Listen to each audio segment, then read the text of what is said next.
And then if it's Corey's Zoom account, she'll get the link for that. Thank you. All right, it's recording. Take it away, Michael. Great. Welcome to the HAB meeting for August. I'm Michael Lucchese. I'm the chair of the Housing Advisory Board. And we have a very full and interesting agenda tonight. I think we have at least one member of the public here for comment. I'll remind you that comment should be limited to non-agenda items. Correct me if I'm wrong on that, Jay. And there will be a separate comment period for our discussion of the Alpine Balsam redevelopment. So we'll start with roll call. Terry Palmos. Here. Jacques Julien. Here. Danny Teodoro. Here. Here. Great to see you, Danny. Juliet. See you, Danny. Juliet. Yeah, I remember her saying she couldn't make this. Oh, that's right. Okay. I remember her saying she couldn't make this. Ooh. Oh, that's right. Okay. Hey, well, thank you all for being here. I'll go over the agenda. Hey, well, thank you all for being here. I'll go over the agenda. Sorry, I think I'm getting an echo. I don't know why. Sorry, I think I'm getting an echo. I don't know why. Oh, God. So first item on the agenda, we did roll call. Agenda review. First item on the agenda, we did roll call. Agenda review.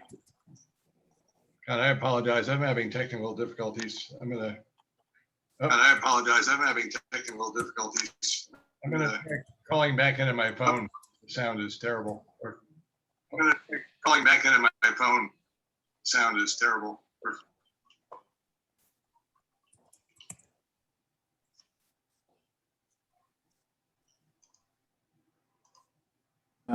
Well, Danny, I mean, you could technically take over. I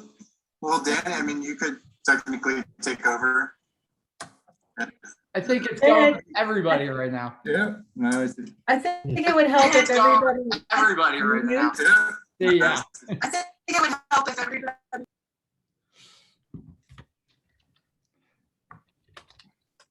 So it'd be cool if it was a concert, but Ooh. I think is the problem solved? oh, Maybe, this is Lupita, maybe we want to go each person trying to say something and see if the echo is at every single person's, because Jay just spoke and I didn't hear any echo. So Michael definitely has it. And I think some other people have it. So maybe we can go through that elimination. Did I get one? No, you sounded great. And just a reminder, it helps if everybody mutes themselves and only unmutes to speak.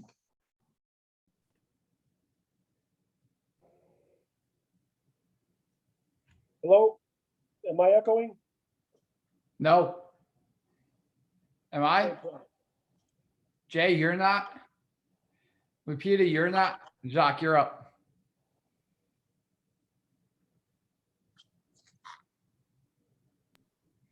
Hold on. I'm just having really bad connectivity issues. My internet, both video and sound, are terrible. I'm sorry to hear that.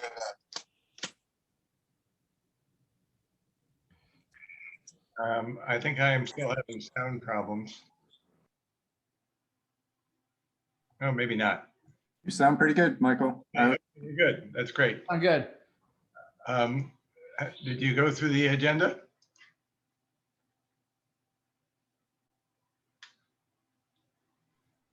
Go ahead, Michael. We're waiting for you. Yeah. Did Danny go through the agenda? No. Okay. We'll be approving the minutes, item 3. Then there'll be public participation with open comment. As soon as we do that, then there will matters from council. This is a big one. The presentation on Alpine Balsam form-based code and Boulder Valley comprehensive plan and follow-up. A staff presentation from Jay Signet and Jean Gatza. There'll be additional opportunity for public comment after that, and then questions from the board, and we may make a recommendation with a vote. Matters from the board, we're having a presentation on the middle income housing strategy review. There are 2 attachments linked to the agenda. One is the original middle income housing strategy done by BBC consultants. And then there's the city report from October 2016. And just to summarize, that recommended the addition of 3,500 middle income housing units to Boulder by, I believe, 2030. Letter to council, AB sends a brief letter to council every year stating what is going well, what is not going well, what could be changed, what the future might hold. And then we could have committee reports on some tiny home studies that HAB has been involved with, including a proposal for amending municipal codes for movable ADUs. Matters from staff at 8:40, meeting debrief, and calendar check at 8:54, and we hope to adjourn by 9. So with that, let's see. Do I have to make a motion on approval of minutes, Jake? Or asked one? Sure. Yes. To move to approve the minutes from July 28th, 2021, our last meeting. So moved. Any seconds? I'll call a vote. I vote to approve the minutes. Yes. Looks like we got everybody. Great. Okay. Public participation. We have 3 minutes for public comment, and I believe we have Dan Moore available to do that. I don't have any public comment. I'm just here to observe the board because I'm curious about boards. So. Okay. No comments. Great. We will go right into the next item, getting back on schedule, actually. The Alpine Balsam. This is item 5, form-based code and Boulder Valley Comp Plan follow-up, which could lead to some rezonings, which we will have input and possibly a recommendation on. So I will turn it over to Jay Signet and Jean Gassa to brief us on this, and then we will go on to the next part of the agenda.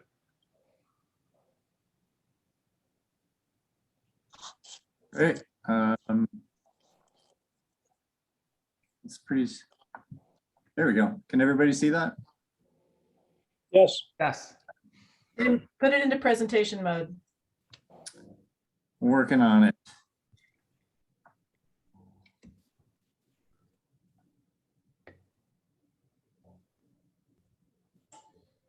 How's that? Much better. Okay. All right. Well, thank you for everybody. So I'm joined with, or with us tonight is Jean Gatza. She senior planner with Comprehensive Planning in Planning and Development Services. So many of you may be familiar with her. She is deeply involved in the Alpine Balsam Area Plan, as well as the Comprehensive Plan update. And both of the all the items that you're going to be discussing tonight are directly related to both of those projects. So there are really 2 ordinances under consideration, plus a third recommendation. The first one is an ordinance that would create a form-based code for Alpine Balsam area. And I will go into a lot more detail what that means.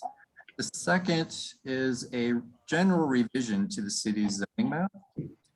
And that is typically done following the land use map update done through the comprehensive plan process.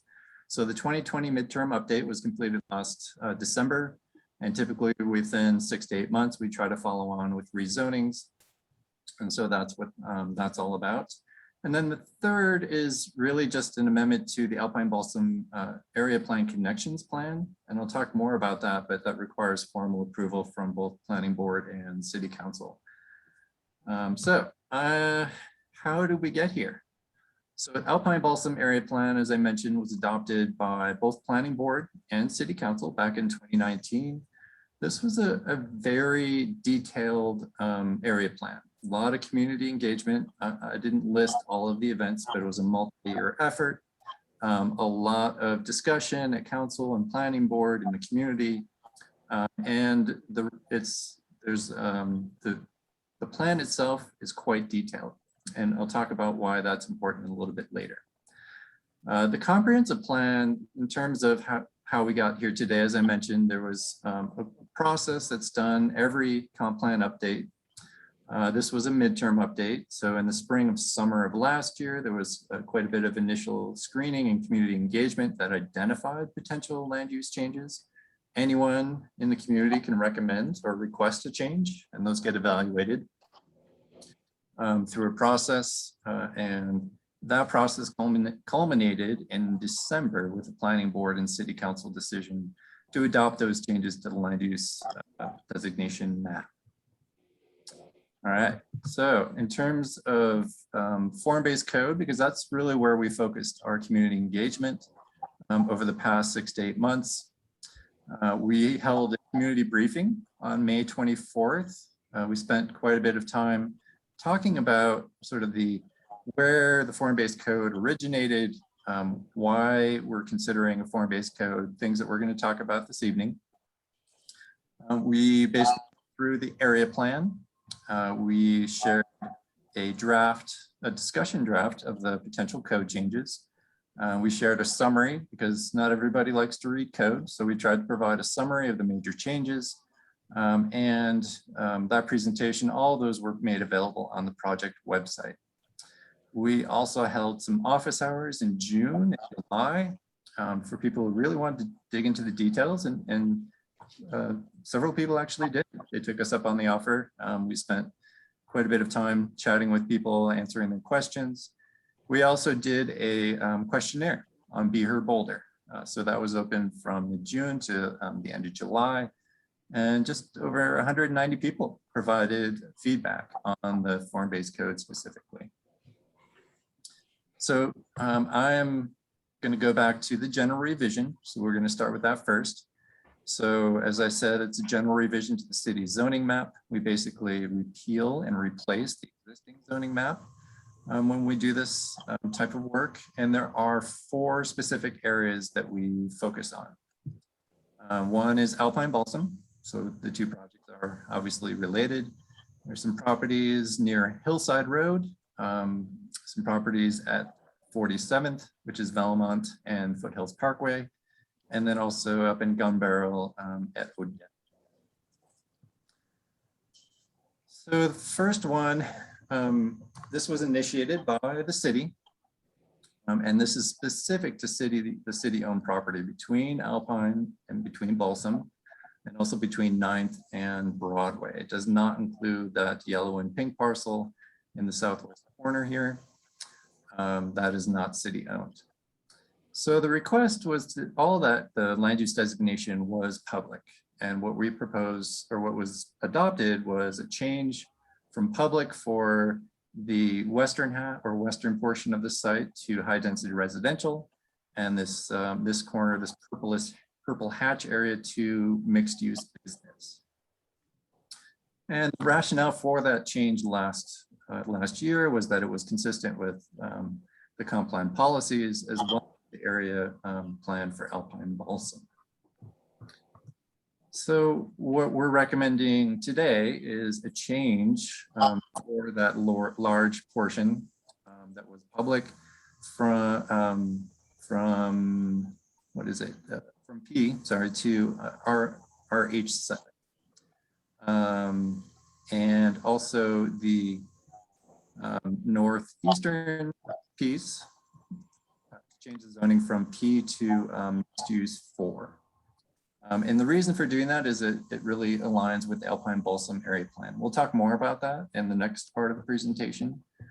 But any questions about Alpine Balsam, what's being proposed and why, before we move on to the next property?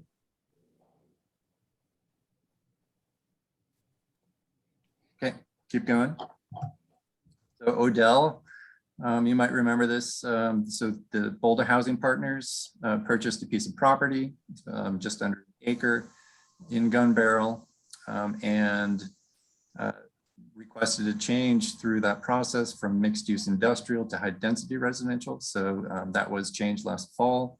Again, it was consistent with the BBC policies, and it was done largely because it supports the city's housing goals. So this would be entirely permanently affordable deed restricted housing project. BHP is currently land banking this and would redevelop it as their capacity allows. But not only, it is also consistent with the Gun Barrel Community Center Plan vision for that area, which is characterized by a mix of residential and compatible light industrial uses. So the changing would be from industrial, IG, to residential, I5, RH5, again, consistent with the comp plan designation. And we also selected RH5 because it is consistent with the zoning to the north. Any questions about that one? This is pretty straightforward, but the property at 47th Street. So this was one that was initiated by a property owner, and it has been medium density residential for quite some time, but it developed as a business park over the years. So what their request was to change it from that medium density residential to transitional business. So that change was made because it was consistent with the comp plan policies. And also the transitional business, as implied by the name, it provides that transition to the residential area and aligns with the existing character and the current office uses on the site. So this is what the zoning would look like, change from IG to be business transitional 1. And again, the reasons are similar for the comprehensive plan change.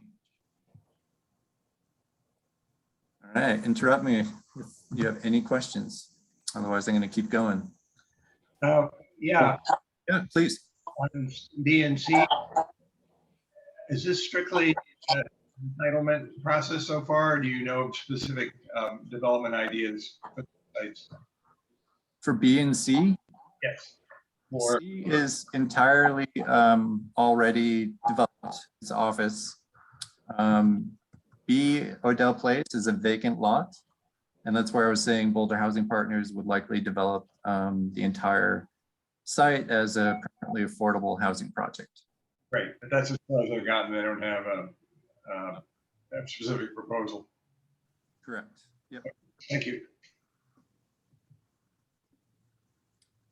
So Hillside. So these are property owners. This is near the university, and we're not exactly sure. We think it was a mapping error that happened over time. But a lot of these residential properties have split zoning and also, they have split zoning and had split land use designation on their property. So what this does is it basically just corrects those errors, makes it consistent with the BBC policies, those previous mapping areas. So this is what it looks like for each property. These are all single family homes that would change from RH1 or public to residential. The one is does the reverse. It goes from RL2 to public because this is actually owned by the university. So it just cleans up that zoning in that area. There's more work to be done, but that was a much bigger effort, particularly around this area and Boulder High School. So any questions about that before I jump into the Alpine Balsam form-based code? Is that clear? Yeah, again, just being very obvious here. So in items C and D, there's no housing. This is both kind of technical zoning planning changes. Correct. Okay, thank you. Yep. Anyone else? All right, on to the meaty stuff, Alpine Balsam. So Alpine Balsam has been going on for quite some time. As you recall, when the city purchased the site back in 2015, there was discussed need to look at doing an area plan for the site and also the larger area. How does it relate to the downtown, as well as the government services offered up in North Boulder at Broadway and Iris. So there's as I mentioned, a pretty lengthy planning process to develop that area plan. I'm going to walk through it very quickly. So the purchase back in 2015, again, we're focused on just this area between Alpine and Balsam, Broadway and 9th. Not these two properties. But the overall vision plan for the area was that it become this vibrant multi-generational hub for community life and local government services. So that vision plan is really what started and laying the groundwork for what the future of Alpine Balsam should be. And as I keep mentioning, the area plan was adopted in 2019 by both Planning Board and City Council. At the same time, the city had previously purchased the Brenton building. They completed the renovation, and that opened Boulder Community Hospital, moved out of the area, and the work began in earnest of actually implementing the area. So everything we're talking about tonight, the purpose is really to realize that vision for Alpine Balsam. And make sure that everything that we do is in alignment with the comprehensive plan as well as the area plan. So just the next few slides really just help provide a little bit of context. There's a lot going on at Alpine Balsam that don't specifically relate to what we're talking about tonight, but are helpful for context. So hospital deconstruction, I think everybody's probably seen the shell of the building. That interior deconstruction was completed last year. The exterior is currently under deconstruction, and we expect that it will be complete in early next year. The energy strategy, there was a really fascinating energy feasibility analysis that was done just earlier this year. There was a public meeting to discuss it. I won't go into the details, but it was very encouraging because it said that not only is net zero feasible on this site, but it will actually be cost effective to accomplish it. The regulatory changes, this is what we're talking about now. So again, last fall, December 2020, those land use changes were made to the comp plan.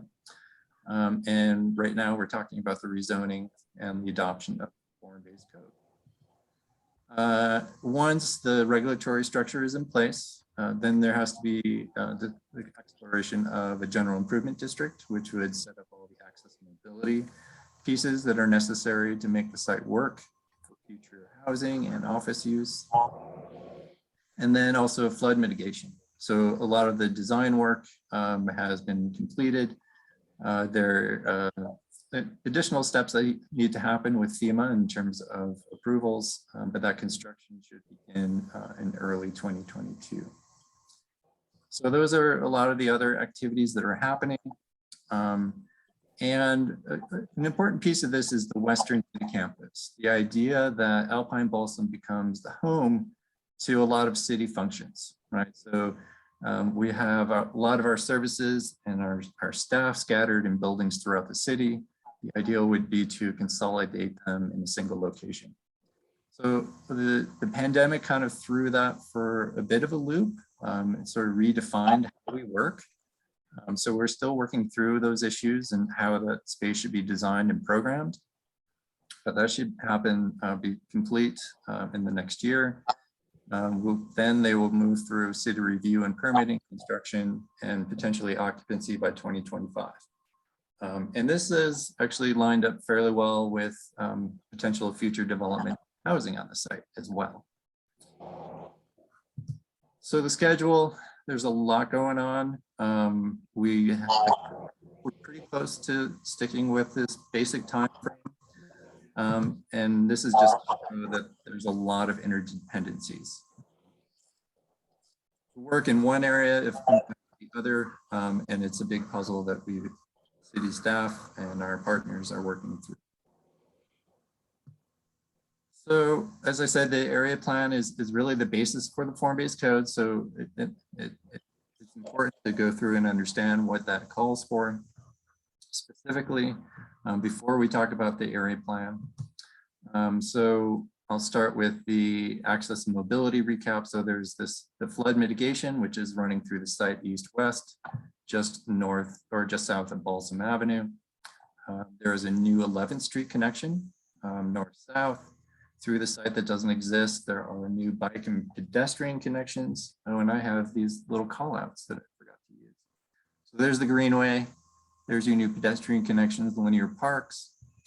The mobility hub, so the idea of these first and last mile strategies, car share, bike parking, bike share, ways to help increase mobility through the site.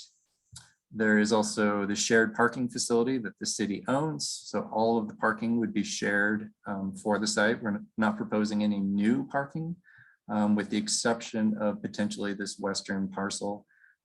Those units would be could be self-parked. And then basically the east block. So this is, as I mentioned, the public plaza and city service hub.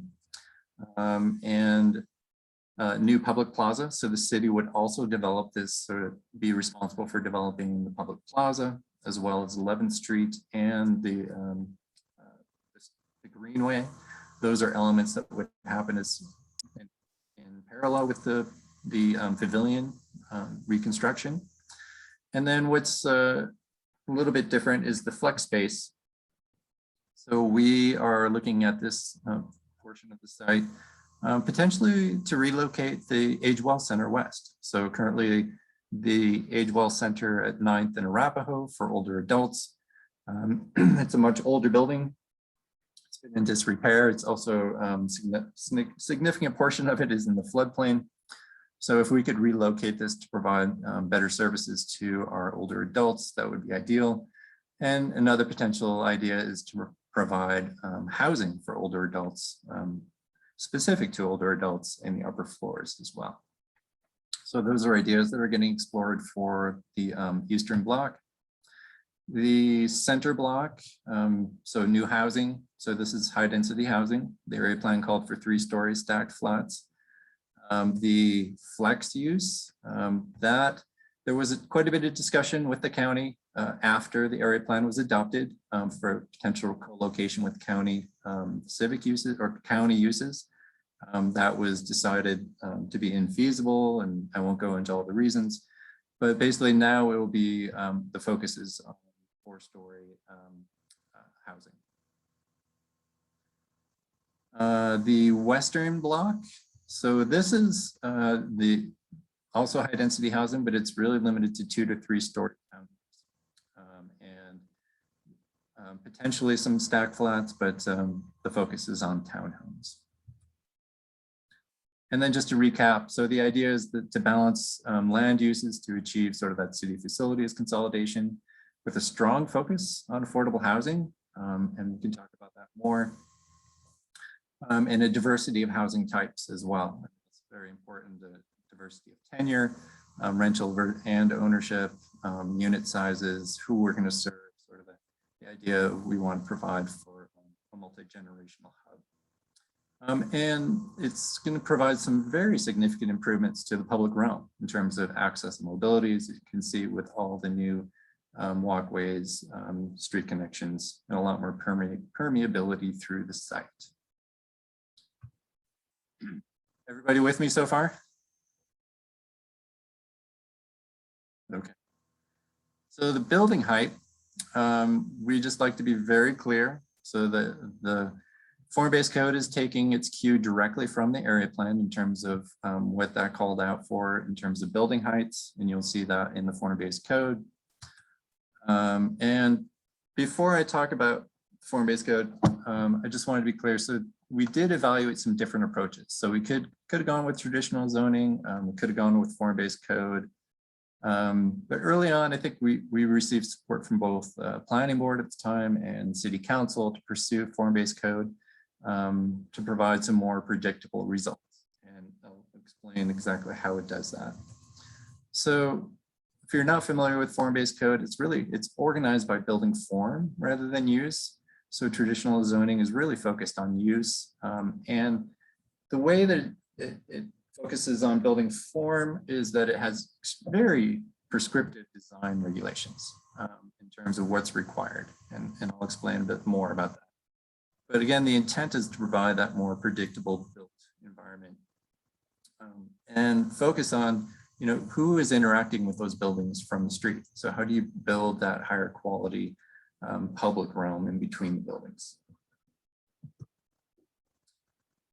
So, and a little bit of history of where form-based code. So this isn't the first place it's been applied. There was back in 2015, if you recall, pretty significant community conversation around design. A lot of concern with the quality of the architecture, the materials of the buildings going in all across Boulder. And so an initiative was taken on by City Council. It was called Design Excellence.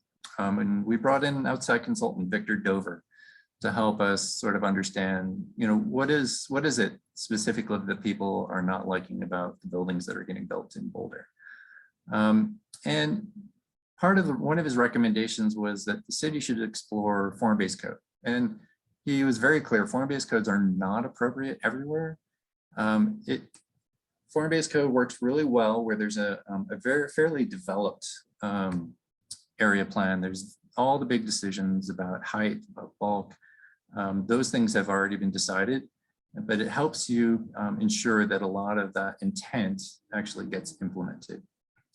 And so what we learned from some of the developers, and in the pictures, this is 30 Pearl, if you haven't figured that out. It's going to look very different once the landscaping goes in, but it gives you a sense. These are the very few buildings that have actually been built under the form-based code. Just to be clear, places like the Rev or Ciclo, a lot of the big projects in Boulder Junction were entitled prior to the development of the form-based code. So what we learned from 30 Pearl in this, and this was Boulder Housing Partners specifically, was that these prescriptive design requirements actually increased a lot of the upfront costs. But from the developer perspective and the architect's perspective, that was worth it because it provided more certainty and it helped reduce the overall risk of a project. And I think arguably the best reason is it provides the community with a more predictable outcome. And with that focus on a high quality public realm, like I mentioned. And the way that we do that is that through the form-based code, we're able to require human scale buildings, certain design elements that help ensure higher quality materials are used, that there's a higher quality aesthetic. It allows us to specify housing types more than you can with traditional zoning as well. So like on that eastern parcel where I said townhomes were desired, we can say a minimum number of townhomes are required, and it will be 12 in the proposal. It also helps with active and outdoor recreation in those outdoor spaces.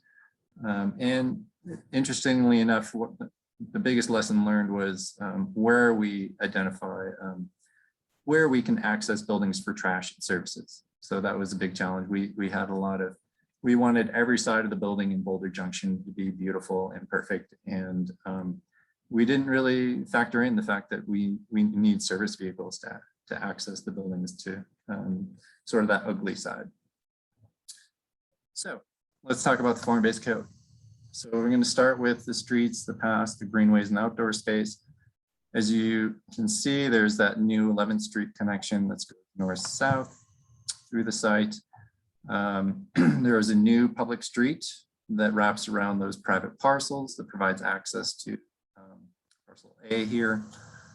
And it also includes an enhanced paseo that's specific to alpine balsam, as well as additional multi-use paths in the greenway and north-south through the site.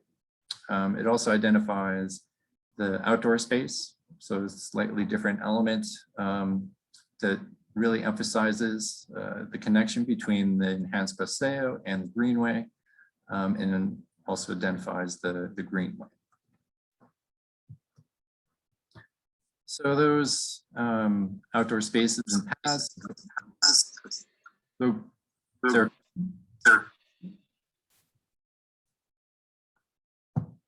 So, Jay, yeah, can I ask a Yeah. question? please. Can I jump in with a question Please. here? Along the what you're just talking about with the new, greenway and pathways, what discussion has occurred, if any, around the crossing of Broadway and the impacts for crossing at Broadway? Has there been any discussion of an improved crossing there? Yes, there absolutely has. But it hasn't been the focus of the form-based. You broke up. Hasn't been the focus. Is everybody muted?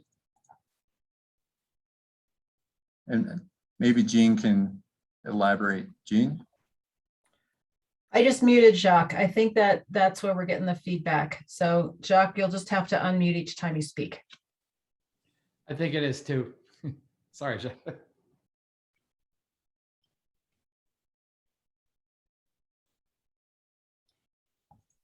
Does that answer your question, Jacques?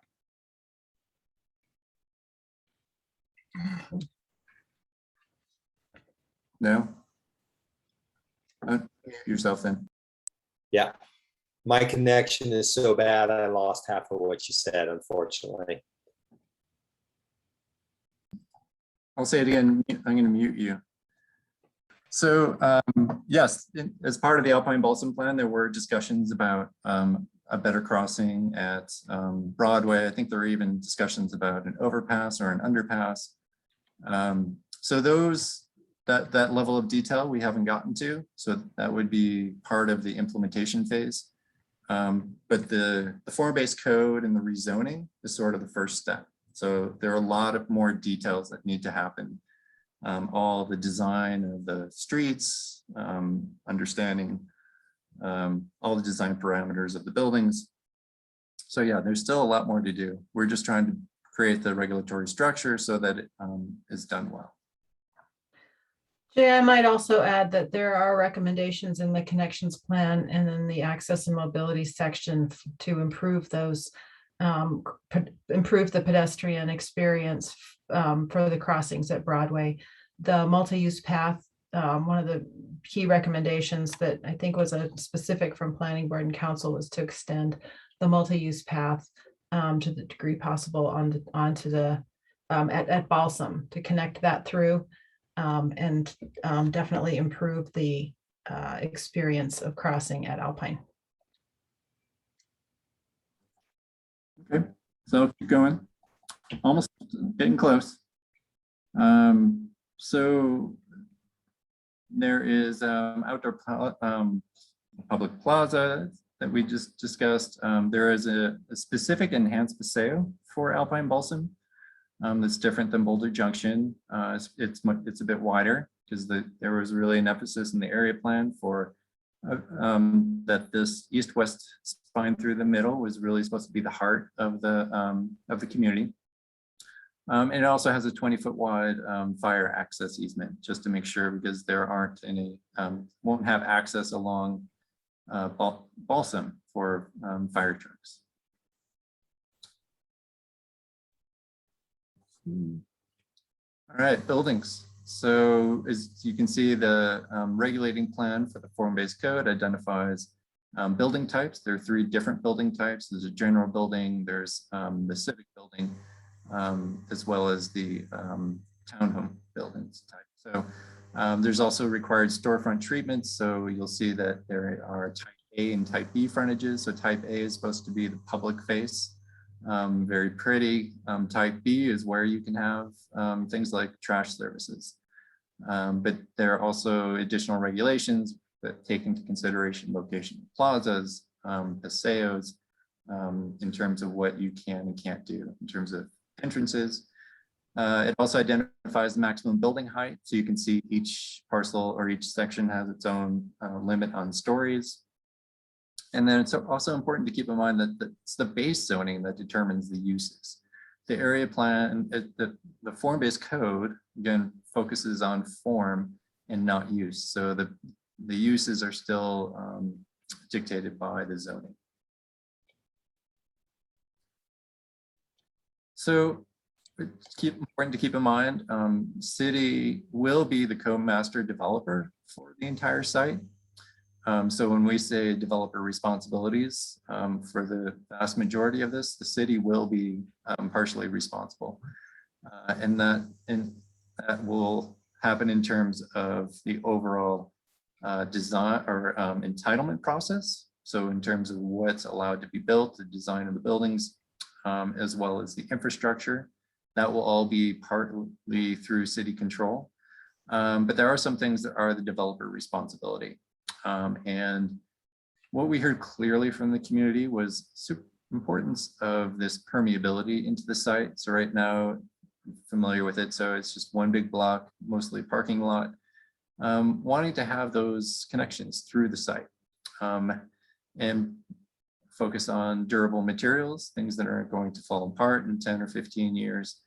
Boulder still has a strong preference for more traditional design, as well as sort of very high quality open space, places where, you know, people will want to linger. So there's lots of things in the form-based code that I think, you know, if you're an architecture buff, that you could get excited about.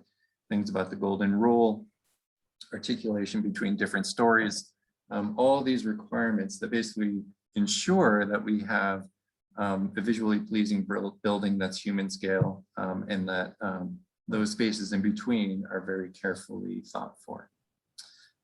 All Jay, right. just a quick check. I'm still seeing slide 33, the outdoor space and paths. Is everybody else seeing other slides? I'm on 35. Let me stop and reshare.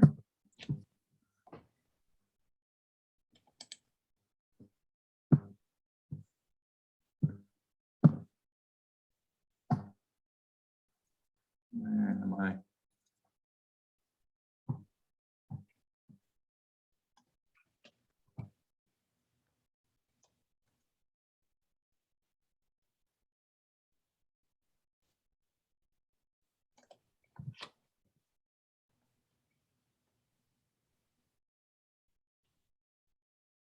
All right, I'm getting close, promise.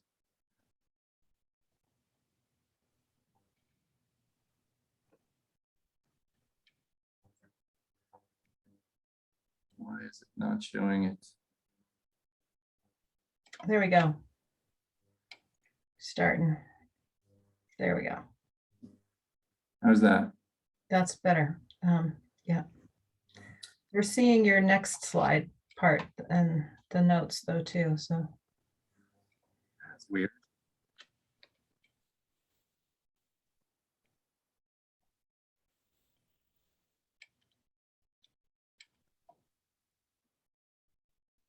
Should be sharing my second screen. All right, let's try this. Perfect.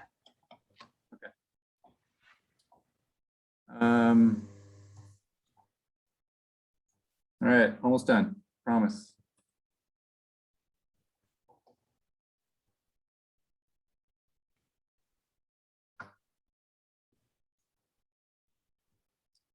So there are a couple things. Remember, we're implementing the area plan. So this was a fairly straightforward exercise in terms of there wasn't a lot of staff discretion about what we would, how to design the code. The area plan really created that blueprint for us. But there are two things that we identified that are changes. And one is this, what we're calling a kink in 11th Street. And that's this little section here as it comes into Alpine Avenue. And this was, the city architect actually identified this as a potential for creating some really unique space in that area. So right now, 11th Street is pretty close to the existing pavilion building. If we're able to sort of jog the street, create a little bit more visual interest along 11th, it could create some nice synergies with the plaza just to the north. It could also help, we could have some of the mobility elements located there as well that would be closer to the pavilion building. So that's just a minor change. There's some flexibility in the form-based code as well as the connections plan in terms of locating. You can notice these are just general locations on a map. But further engineering would have to be done to figure out, what impact does that curve have on access and loading on 11th? And does it create any left turn conflicts? So again, another detail for the future, but we wanted to leave the door open for that potential change. And then the second is this sort of modification to the connections plan that you saw in the motion language. And that was specific to this section. So you'll see there's that dark green line and the light green dotted line. The dark green is a new street. The light green dotted line is a pedestrian connection. So it's a bit redundant, require both. We're not exactly sure how you would accomplish both of those. So what we're proposing is that, just to be super clear, that the pedestrian connection would still exist, but it would be designed through the normal streets that are required through the DSC. But part of the reason for locating the open space in here was to really try to entice people to go who are meandering through the site to move north to the Greenway and join the Greenway and experience the Greenway. And then also the added benefit is the connection across 9th would be more significant because we have a multi-use path there. You're still going to have pedestrian access the entire way east-west, but really just trying to focus more of that activity and energy up through the Greenway. So that's the other connections plan modification. Any questions about this before I talk about kind of the next steps? You guys good? Okay. And then before we go to City Council, next week is Planning Board on September 2nd. So City Council first reading is the 21st of September. Public hearing would occur on October 5th. Assuming they approved everything, they would be effective 30 days later. Here is the motion language for easy reference, and then open it up for questions.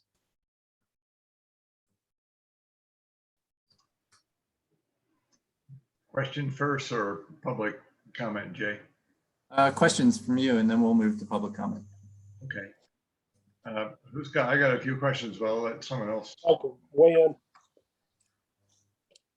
Is that all right if, Mike, you hear me? Michael. We can hear you. I can hear you. You know, I was actually born in that hospital. So that's how long I go back to that site.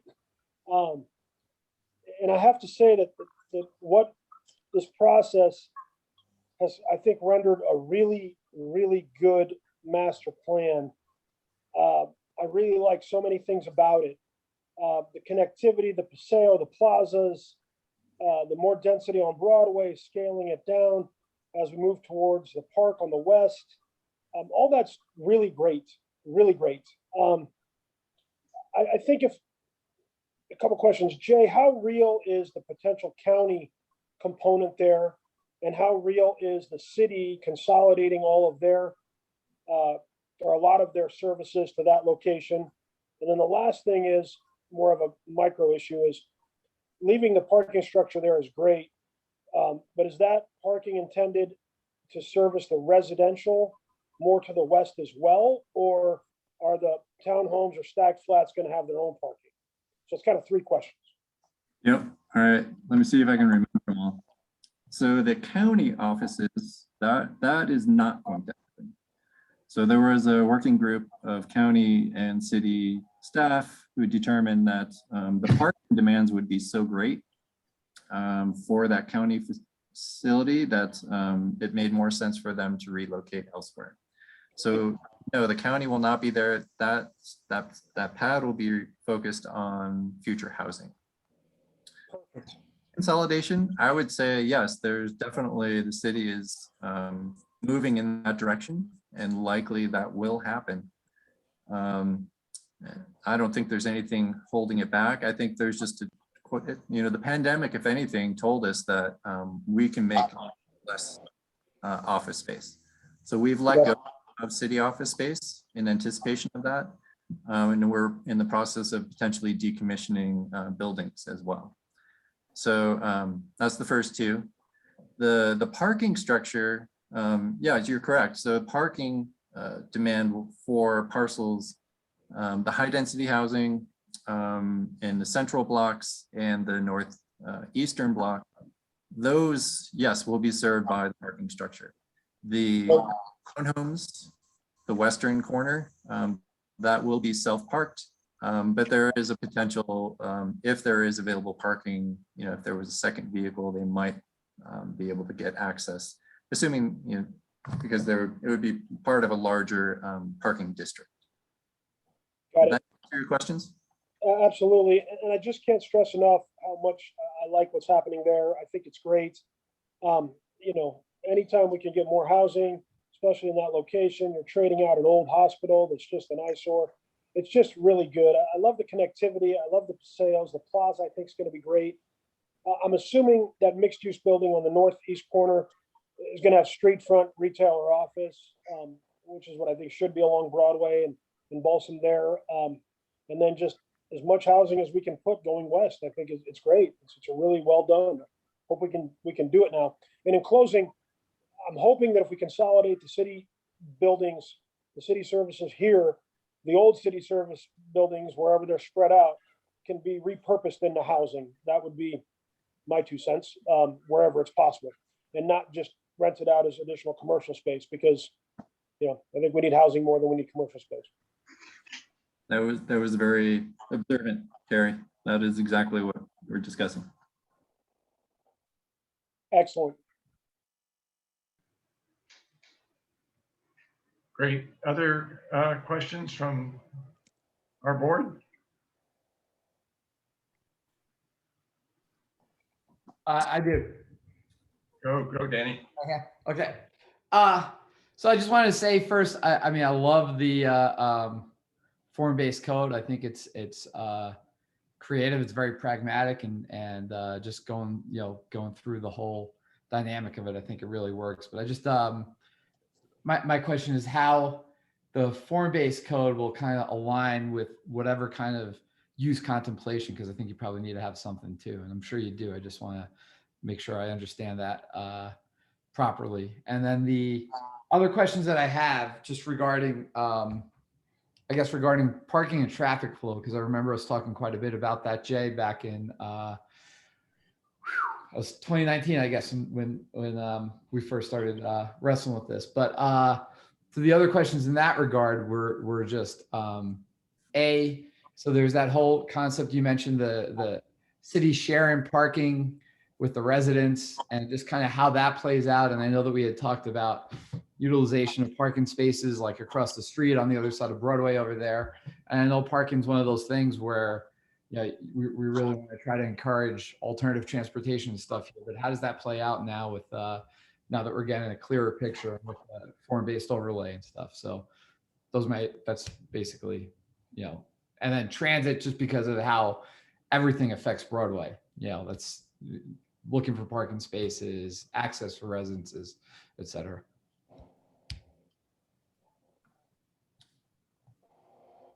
Yeah, that's great. Yeah, I just had to make sure I was still unmuted.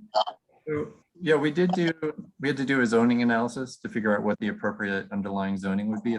We landed on RH7. So for the housing sites, that provides sufficient flexibility in terms of uses. The mixed use, where the potential the northeastern parcel, that would the mixed use business gives us that flexibility for older adults, but it also would allow for potential senior housing as well. In terms of the shared parking, yeah, you know, I think if anything, you know, since the pandemic and since the area plan was adopted, I think there's a realization that that we can, those spaces in that parking garage can provide an even broader use, because it is likely that the usage during the day by city employees will be less than what we anticipated, but it's going to be difficult to know for sure until sort of the pandemic plays out and sort of things settle down in terms of how people work. And I think it's going to impact, people living there in terms of, are they going to work every day? Are they working from home? What are their parking needs as well? So I think that's why it's going to be really important to, this fall, start really exploring the parking district concept more fully and understanding that better. Does that answer all your questions? You're muted. Great. The only other question I had was just regarding like the impacts on, Broadway is such a vital challenged corridor, right? So has there been a lot of contemplation as to how this is going to impact Broadway? Because I know that's what a lot of the critique's going to be as you move forward on it. So I'm just curious. I mean, it is what it is, but certainly it'd be challenging just based on the location.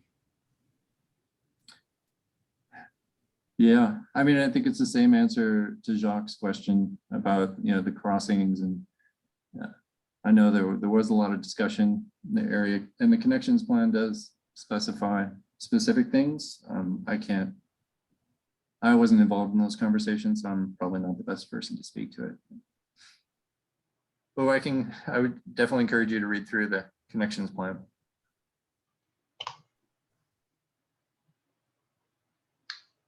Great. Anything else from you, Danny? Jacques had his hand raised as well. Yeah, hold on, let me figure out how to put my hand down real quick. I can figure this out. There it is. No, not quite. Unstable internet connection is what my computer says to me.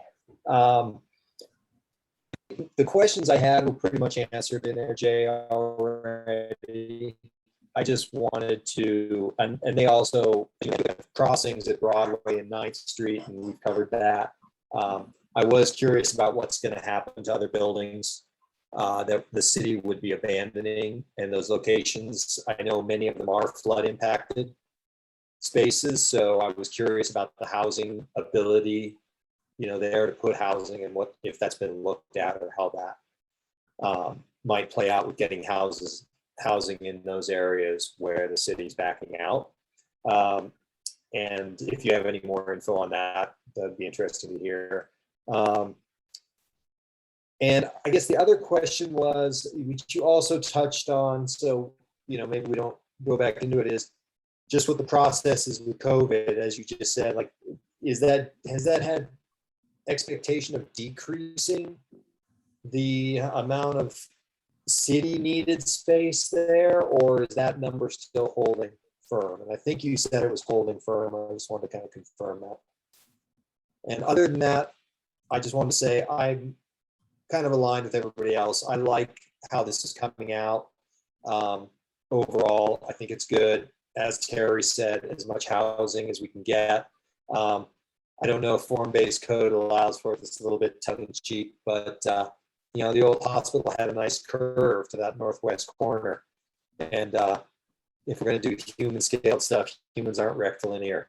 So I'd love to see some in the pathways and whatever. I like the kink just for that reason. Like 2 thumbs up on the kink. But overall, yeah, it's great. It looks good to me. And again, we can just get the housing in there. And Yep, that great comment about the rectilinear thing about buildings. So you asked about the potential flood issues for other city-owned buildings. You're probably thinking of like Park Central and others down by Boulder Creek.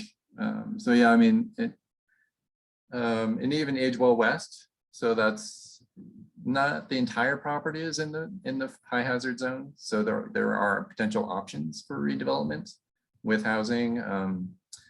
But yeah, again, it's just more analysis, more detail that we have to get to. City parking, city staff. I think what I was trying to say is we still don't really know until the pandemic plays out. I mean, right now there's very little transit. So part of the challenge is that I can't take a bus to work anymore until that gets restored.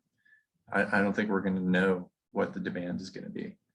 So yeah, I agree. It's going to be a challenge, but I think what we have shown as a city is that we can work effectively from home. Maybe not, ideally, it's not to be all the time. And I'm sure you all experience this in your own professional lives, but certain things, do lend themselves to telework and remote work. So, but yeah, thanks. Does that answer your questions, Jacques? Great. Thank you, Jacques. Lupita has her hand up, and I'm sorry I got distracted by the sound problems and didn't mention you during roll call, Lupita, but we're glad to have you here. So fire away with your questions.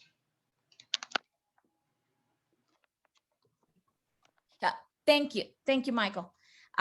So following up on the previous comments, I'm actually have a question. When we first saw this project in the planning board, we talked about kind of like the stratification of buildings, kind of to fit where the new housing was going to be facing, like for example, facing Broadway being more amenable to maybe buildings where, like 3-4 floors versus going towards where the single family housing was, so that it will be a transition, so they will fit better. So that I still remember that discussion because we have members of the community there who were making, their comments. As you know, we get a lot of people whenever we have big projects like this one. So this is one of those projects where we had a lot of comments from the community. And as you have moved on with this project, one question is that kind of transitioning so that it fits better with the present housing stock that we have in the area? Is that being conserved? That's one question. Is that happening? And the other one is, which part of the base code that you're using was informed by the community? Because I know that question is going to come up later, at least when it comes to board, and I would like to be prepared, and I would love to help the city be prepared to point out to the places where the input from the community has been actively, used to move forward with this important project. Does this make sense? Yes, it makes perfect sense. Thank you. So yeah, so your first question about the sort of the transitioning of the heights from Broadway and Alpine, from those 4 and potentially 5-story buildings down to 3 towards the park and the single families to the north.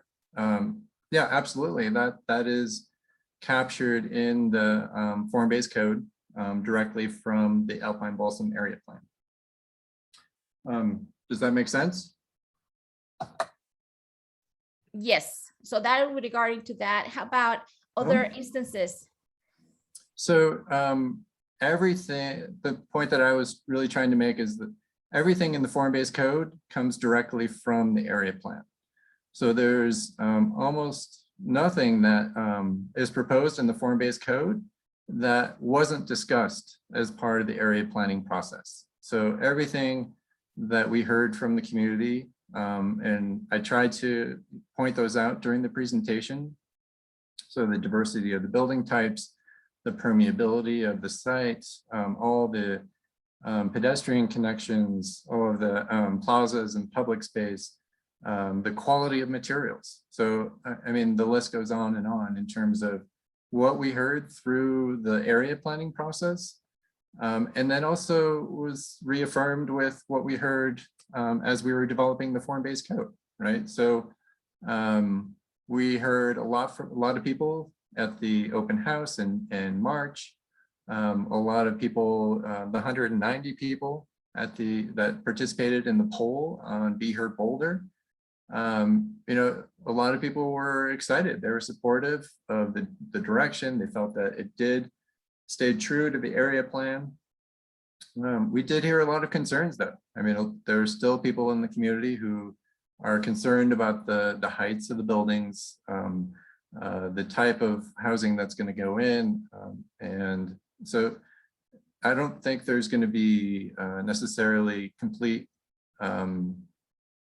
I don't think everyone is going to be entirely happy, but I think what we have to recognize is that we've done our best to try to implement the area plan that was basically embraced by the planning board and city council back in 2019. And if we haven't done that, that's what we want to hear. We'd like to know where have we missed the mark. Does that help? Yes, thank you. This is Okay. really, really good. It makes me feel much better because I know we will have some of those people still come back to the planning board, and as you know, the city comes to present this, just be prepared to point out to those spaces. And in particular, if you have specific examples of some of the deliberate decisions that were made based on very specific recommendations that came from the community, I would really appreciate it. It will help everyone to go through that process more smoothly. Thank you. Yes, I will definitely work on that. Gene and I will tackle that. Thank you, Lupita. I have a number of questions, Jay. I'll give them to you one at a time. You and Jean, I'll start by saying my son was born at Boulder Community Hospital. And I have a fond memory every time I walk by Balsam and Broadway of that time, 26 years ago. Also, for 28 years, I've lived 2 blocks north of the hospital and spent that entire time wishing I could walk straight through on 11th Street to downtown. So if you just did that part of the project, I would be very happy with my city. I would concur with the comments about the quality of the plan and the inclusion of what looks like a good mix of housing. And I definitely favor getting as much housing on the site as is practical and will create a good result from the overall project. So first question is, and I don't know if anybody here can answer this, but you mentioned the expense of form-based code related to 30 Pearl.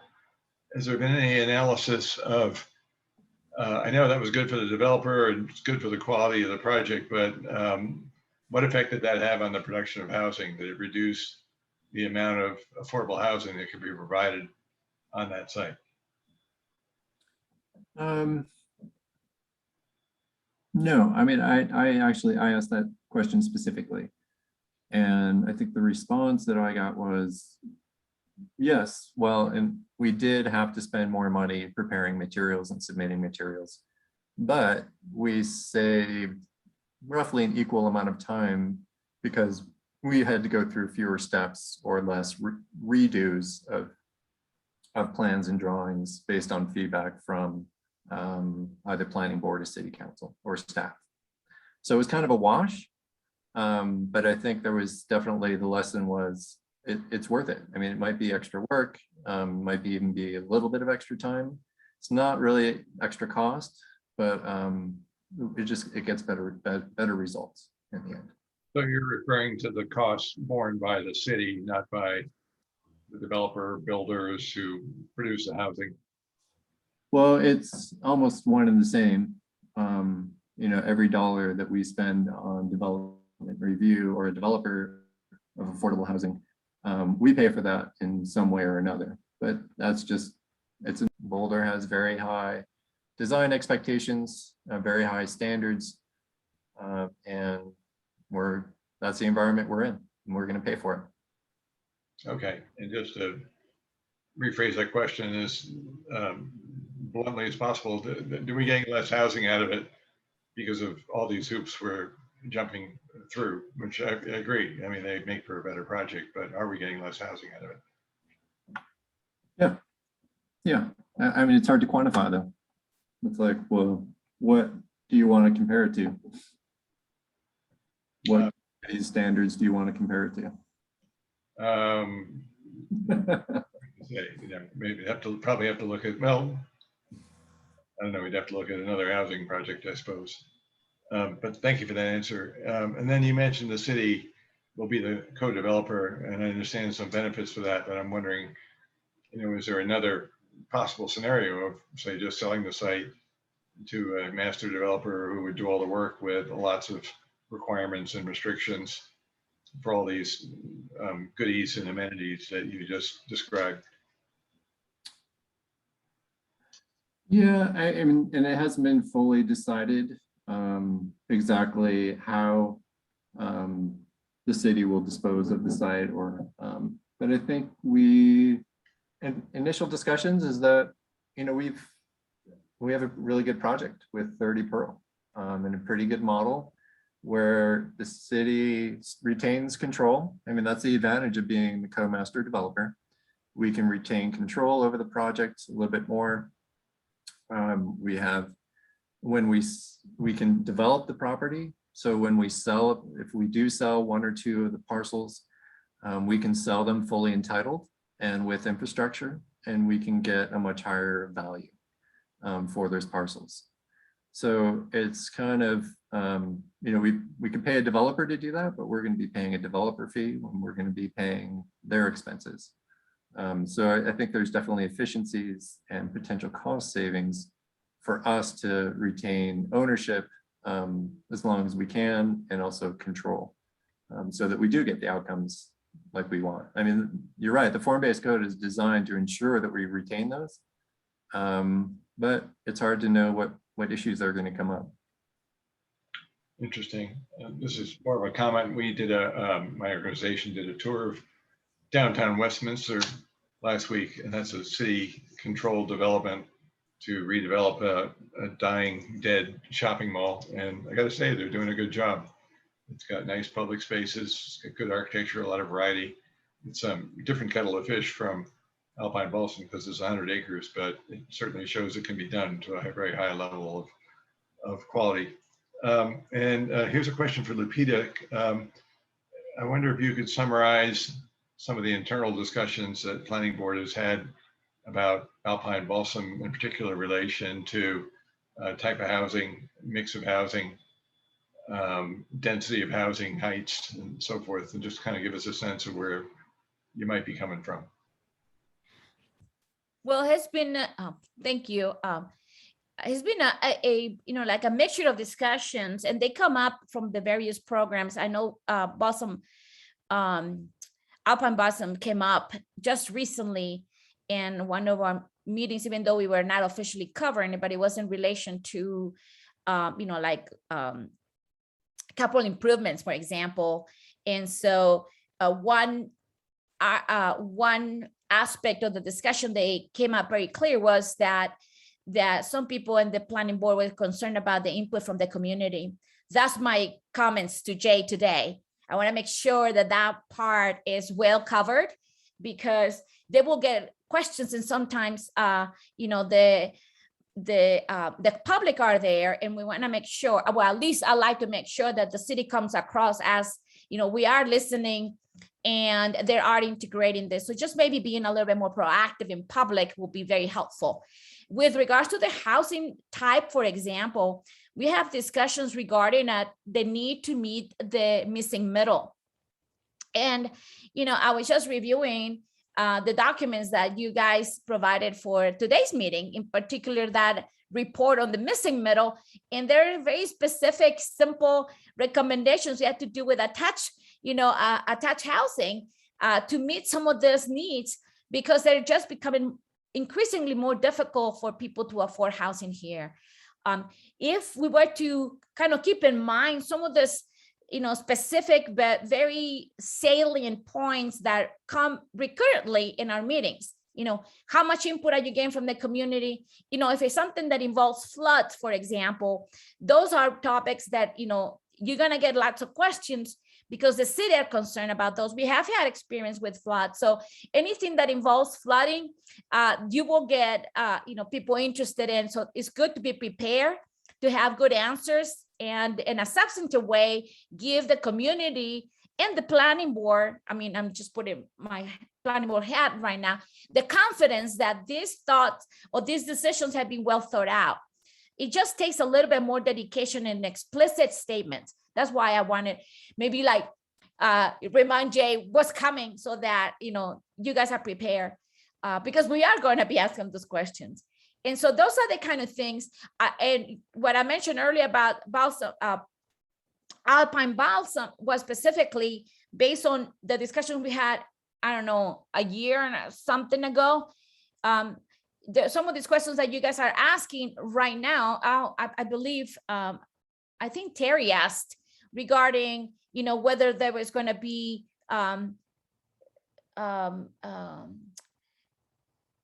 city, but county offices. We asked those questions too. I mean, we are asking the right questions, and I think slowly things are becoming clearer. So maybe repeating the messaging is important. But with regards to the housing, I think just connecting the presentation, also reminding people where we found the highest needs are and how those needs have been met with this design. I think that would be very helpful and comforting to the community, as well as, even though we're not going to make everybody happy, as Jay very, correctly pointed out, that we are listening to people, and where things make sense, that input from the community is being applied in a substantive and thoughtful manner. That would be my kind of response to that, because those are the key elements, I think. Okay, well, thank you, Lupita. Does anyone else have questions about the presentation and what's going on with Alpine Balsam? Great. Well, still a little bit new to this, but I would like us to entertain a recommendation to council. Michael, just to be safe, just ask if there's anyone from the public that would like to. Okay, I'm sorry, I thought we had done that before. Maybe we went out of turn on the agenda. Please, anyone from the public who would like to comment on this discussion, here is your opportunity. Yeah, it's just Dan, and unless he speaks up in the next 10 seconds. Okay. Not just Dan. Dan. Yeah, so I would like us to take an action and make a recommendation on this. Is this an appropriate time to be doing that? Can I suggest some wording?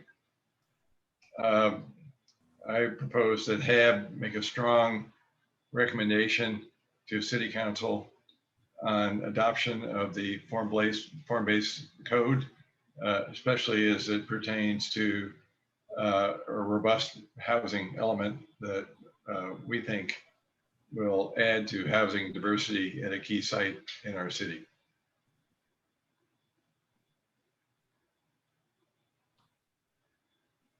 Do you want to do that in addition to the motion language that I provided you in the memo? You provided me with motion language in the memo, did you? Yeah, it's in the presentation too. There's a lot of stuff going on my screen. That's fine. We try to make it as easy as possible for you guys. Yeah, yeah. Wow. You're welcome to embellish on that. Yeah, I think I just did.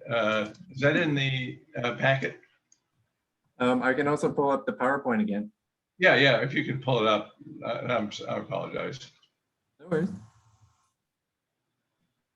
I think it was a great motion, though.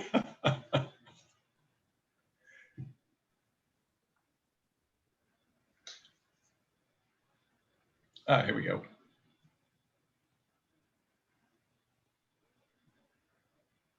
Is that the whole thing? 3 parts? Yep.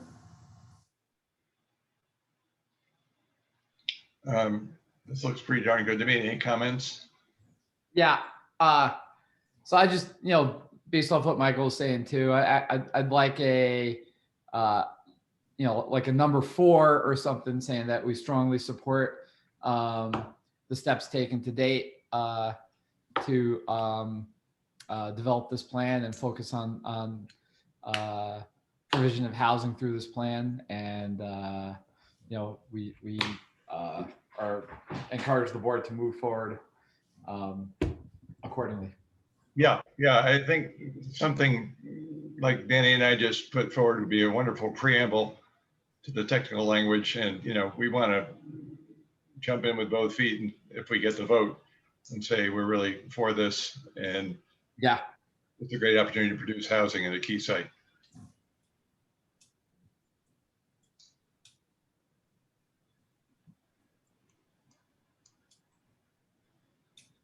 I'm going to jump in real quick and just, see what you guys think about. There's a piece of me, this is in response to Lupita's concerns about the public process that's been involved in this. And just as someone who is kind of has been on HAB while this has all been rolling out over the years, does it make sense to kind of make note in this motion, almost as a PR piece, as Lupita is saying, that this is derived directly from the area plan that was already been, through many laborious public comment and response pieces? Is that, what do you think? I mean, does that make sense to add something of that sort? Just a brief phrase in there? Just as based upon the Alpine Balsam area plan.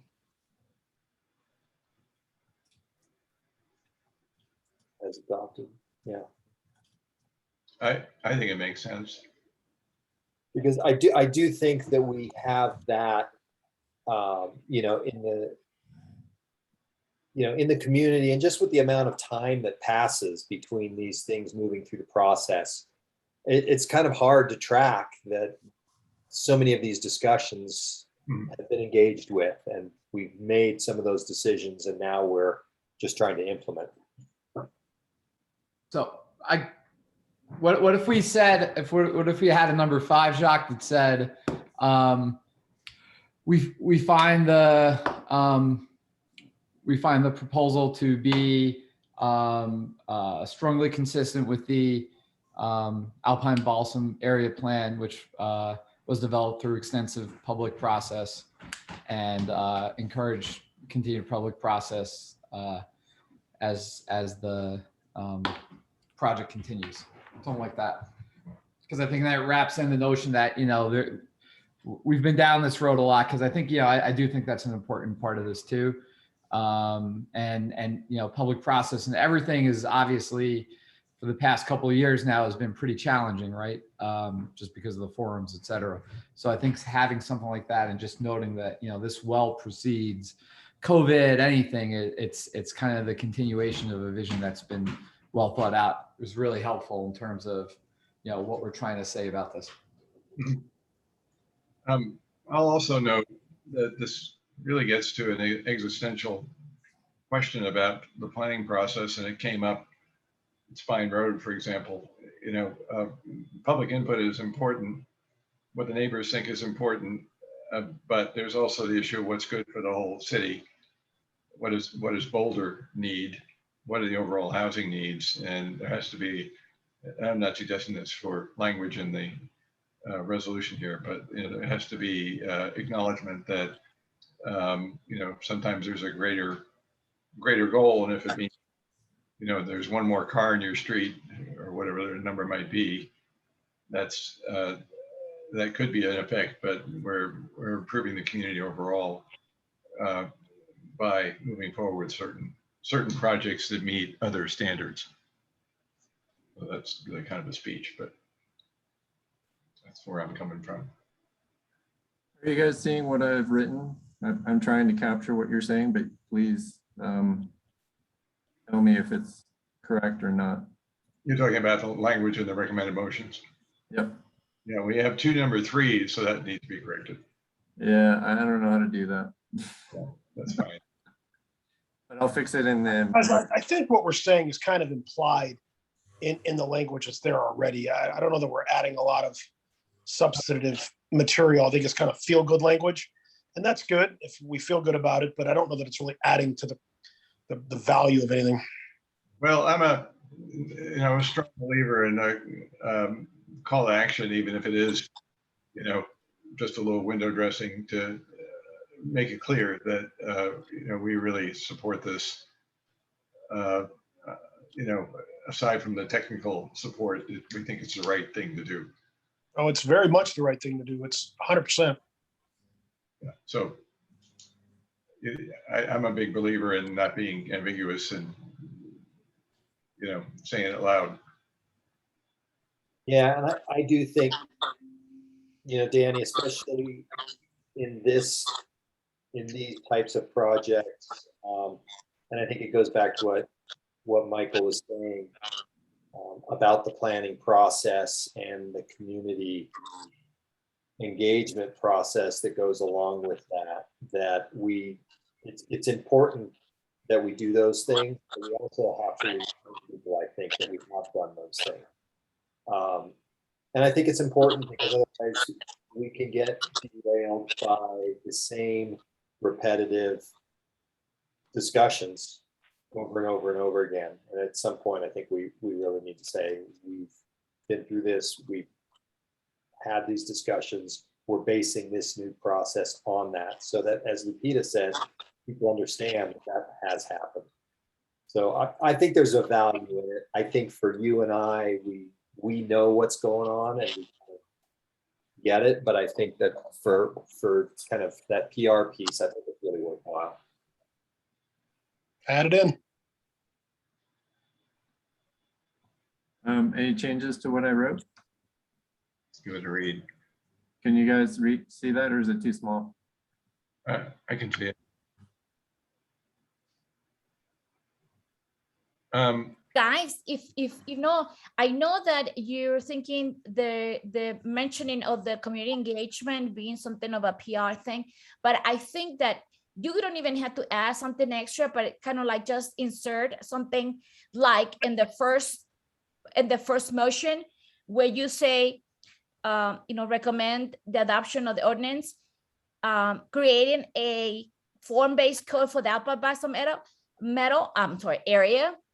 I will say something like creating a community informed or a form-based code informed by community or something like that, and then just continue from there. Just as an additional little note that the code that you are coming from has the input of the community. That's all. You don't need to go into additional statements because we just want to, at least this is my perception on this, we need to remind the community that they're not just on the receiving end. And I see this as like teaching moments, that the process are very complex and long, and people forget that there are these pieces in there, including the planning board. We went to this thing just recently, trying to find out how much of the input from the community was part of the discussion we were having. So something like this, even 2-3 words in there, probably will just convey that piece. Yes. Yeah, Does that make sense? Yes. All right, I have a little suggested wordsmithing and we can all chime in. And the second, number 3, I would say great opportunity to provide a needed mix of housing, including affordable housing. Because we all know it's not all going to be affordable housing. And to Lupita's point, number 4, consistent with the Alpine Balsam Area Plan and form-based code developed through extensive community outreach and input. Well, I guess I would clarify that the form-based code follows the area plan, and it's really the area plan that had all the extensive community engagement where all those big decisions were made. So I just want to be clear. Not accurate to throw FBC in their same bucket. Yeah, no, what I was saying is even in the actual action motion 1, when you say creating a form, the very last sentence, creating a form-based code for the Alpine Balsam area, they say, for example, they're creating a form-based code informed by community engagement for the Alpine Balsam area will suffice in my mind, because it just reminds people that this wasn't a form-based code that was created or produced by the city on their own, that it was by process informed by the community. Does that make sense, Jay? Yeah, I typed it in. Yeah, it makes sense to me. I'm okay with it. And I think that way you don't have to worry about the additional ones at the bottom, at least not regarding community engagement. That was the only thing. Because if you make it inherent part of the actual motion, I think that hopefully will give the community more confidence that they are being listened to. That was the kind of the message I was trying to get across. That's good. Very important point. Michael, so, and this is, again, you know, we're we're always in this wordsmithing process that happens, and even more difficult online, I think, than when we're all sitting together. But in my mind, I think, Michael, your suggestion that these 2 points that we're trying to make and that Jay has presented in 3 and 4, although my initial concept was just to do something as Lupita just put forth there in number 1, it's almost, I feel like it would be great to put those as a preamble. It's basically our statement as to why we value these 3 motions that we're going to provide. So it's essentially a preamble to the motion. And that'd just be my suggestion. And I mean, go either way, but it might tighten it up a little bit from having a 4 and a 5. Yeah, and since it was my idea, I agree with you. And I agree. I mean, I think it's kind of like findings and then conclusions, right? So it works well that way too. So I mean, Or an executive summary, whatever you want to call it. Yeah. I'd keep both points in though, even you know, we could err on the side of redundancy. I don't think it's really that much of a concern here, because I think, like Michael was saying, we want to really emphasize our feelings on this. So I mean, I think all these edits that we put together. So I love having that, Jay. I'm watching you do this as we talk. I love that preamble, and then I like the change to 1, and I think we're good to go. Excellent. Let's see, everybody's waiting. Terry, anything else to add? No, it's great. Great. I'd like to ask for a motion to adopt. So moved. Okay, we got a second. Let's let the wordsmithing conclude. Take one more look. Does we need to say, you know, have? I guess that's implicit. First word. Oop.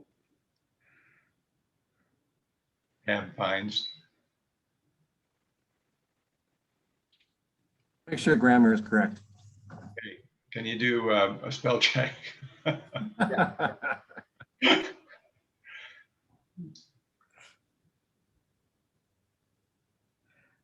I'm not going to put my readers on, so I trust you, Jay. Thanks, Danny.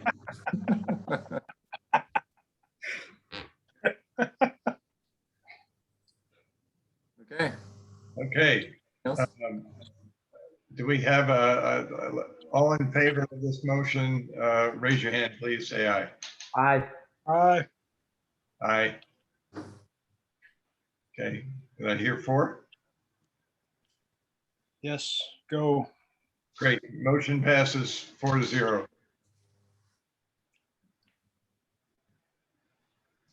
May we move to the next agenda item? We've got, here we go.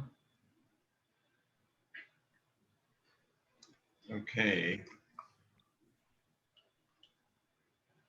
We are up to matters from the board, and we're going to be hearing about the middle income housing strategy. We're reviewing it. All right, so this is a much shorter presentation, I promise. Can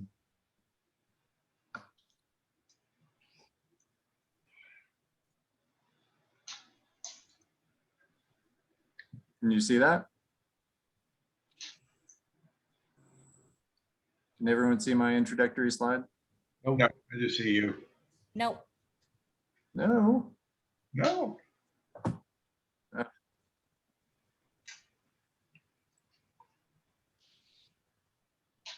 Here we go.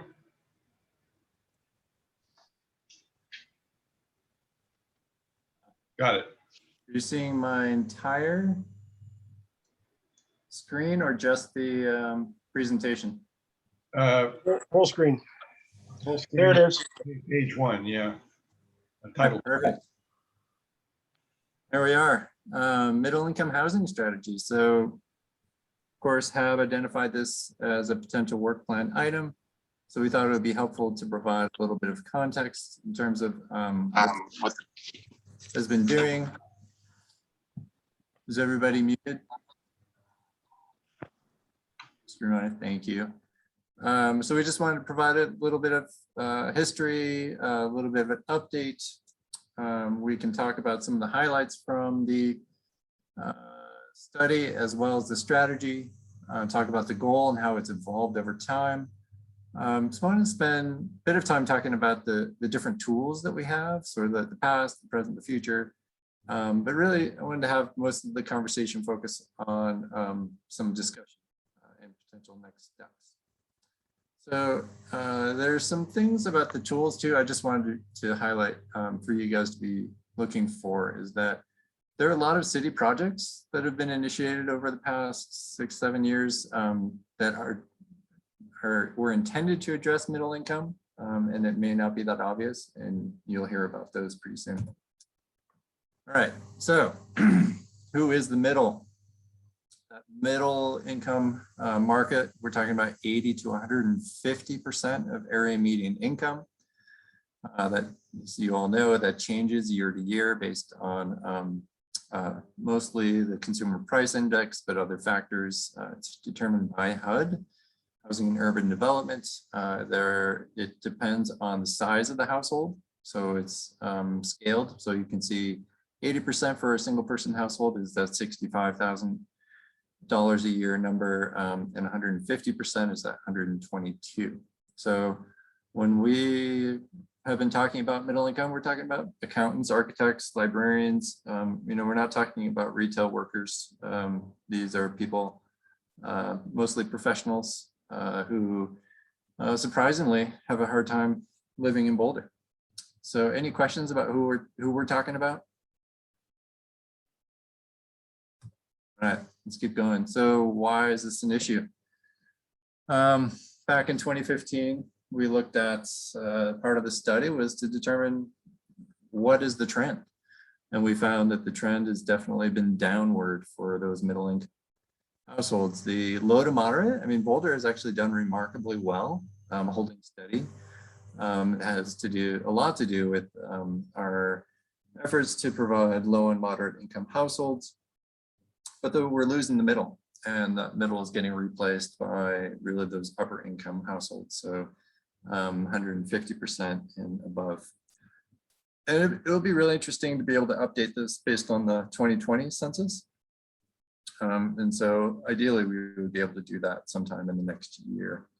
One thing that's kind of interesting, as I recall from this work too, is that you would think that there would be decline in families or households with children, but it actually, that remained pretty steady in Boulder over this same time period.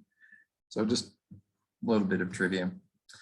So this is 2015. Remember, this is when we did the market analysis. I don't think a whole lot has changed since then. I would say that the city rentals are still affordable to this middle income household. Maybe not 99%, but I'd say it's the upper 90s. But that's really important to remember. It's the rental stock in Boulder is still relatively affordable to middle income households. It's when those households are starting to look to purchase a home that they run into difficulty. As you can see, detached homes, very few of those were in the price range back in 2015. I would say even fewer today, for sure. Attached homes are definitely more attainable, but I would say that number has also declined just in the past 6 years as well. Any questions about that sort of? All right. Because I know this is a concern of one of our board members. It's interesting to hear the household with children are stable. Is there any idea how that's affecting school enrollment? Well, I think school enrollment, my understanding is it's still declining. But but it's been a little bit more steady. But to be honest, I haven't looked at it in quite some time. And then, of course, the pandemic threw everything into turmoil in terms of enrollment. So no, I don't have a great answer for you, but that's something we could certainly explore. I have good contacts at the school district, and we could look at their enrollment numbers over the last 10 years to see Yeah. what the patterns are. I don't know if you're referring to me, Michael, but that is one of my areas of concern in that. And I'm curious with the increasing higher income, if that's translating into maintaining student populations in the public schools, or if those students are going to other schools outside of the public school arena. So just to. Yeah. Actually, Structure. Juliette mentioned it when I met her, and she's not here, so I wanted to give that some voice, but I'm sure it's something that on all of our minds. And yeah, the demographic is also a factor. They're saying their kids are private schools. So we could dig into that more. Yeah. If I may ask one thing, because one question I would ask is not, the number is steady, but I would like to know what the number is. What percentage of families in Boulder are, family with children and K through 12, education level? Yeah, I don't have the most recent numbers, Lupita, but as I said, we could dig into that. We can look at the 2020 census numbers. I think that would be helpful, but I think it would be even better to talk directly with the school district. Yeah, I mean, this would be great because, and this is independent of the pandemic, because I know that's the kink in the system now. But in terms of a more historical evaluation, is it always being 30%, 50% of the households have children in schools or not? Because if that is what you guys are kind of pointing out to, that it's likely that as we lose some of the affordable housing or more people have to move into the higher income levels, chances are that our people who have advanced in their careers already, have done with their children raising, so they will not be contributing to education, like population in the schools. I don't know, it's too much speculation, so just kind of get a sense of that would be helpful, because if that will reflect on the vitality of our city. Because if we can have continuously increasing income people, but they're all getting older people, and we have no young people, eventually even the older people will disappear. So just in the sense of, what are we doing to provide for the longevity of our city, vitality of our city, and that is providing for younger people. That's it. Thank you. Great points. And I would love to have a future session where we talk about student population, the population of kids as affecting enrollment in schools, and also look at that from the workforce perspective of people who teach in the public schools and at CU. Yeah, I think that would be great. I can, after the meeting, I can try, I do have some 2020 census numbers that tells me exactly how the percentage of people under the age of 17 in Boulder in 2020 compared to 2010. So I'll share that with the group, just so you know, but I do not have the enrollment pieces because I think that's definitely been skewed by the pandemic significantly. So, but yeah, let's dig into that later. Should I keep going?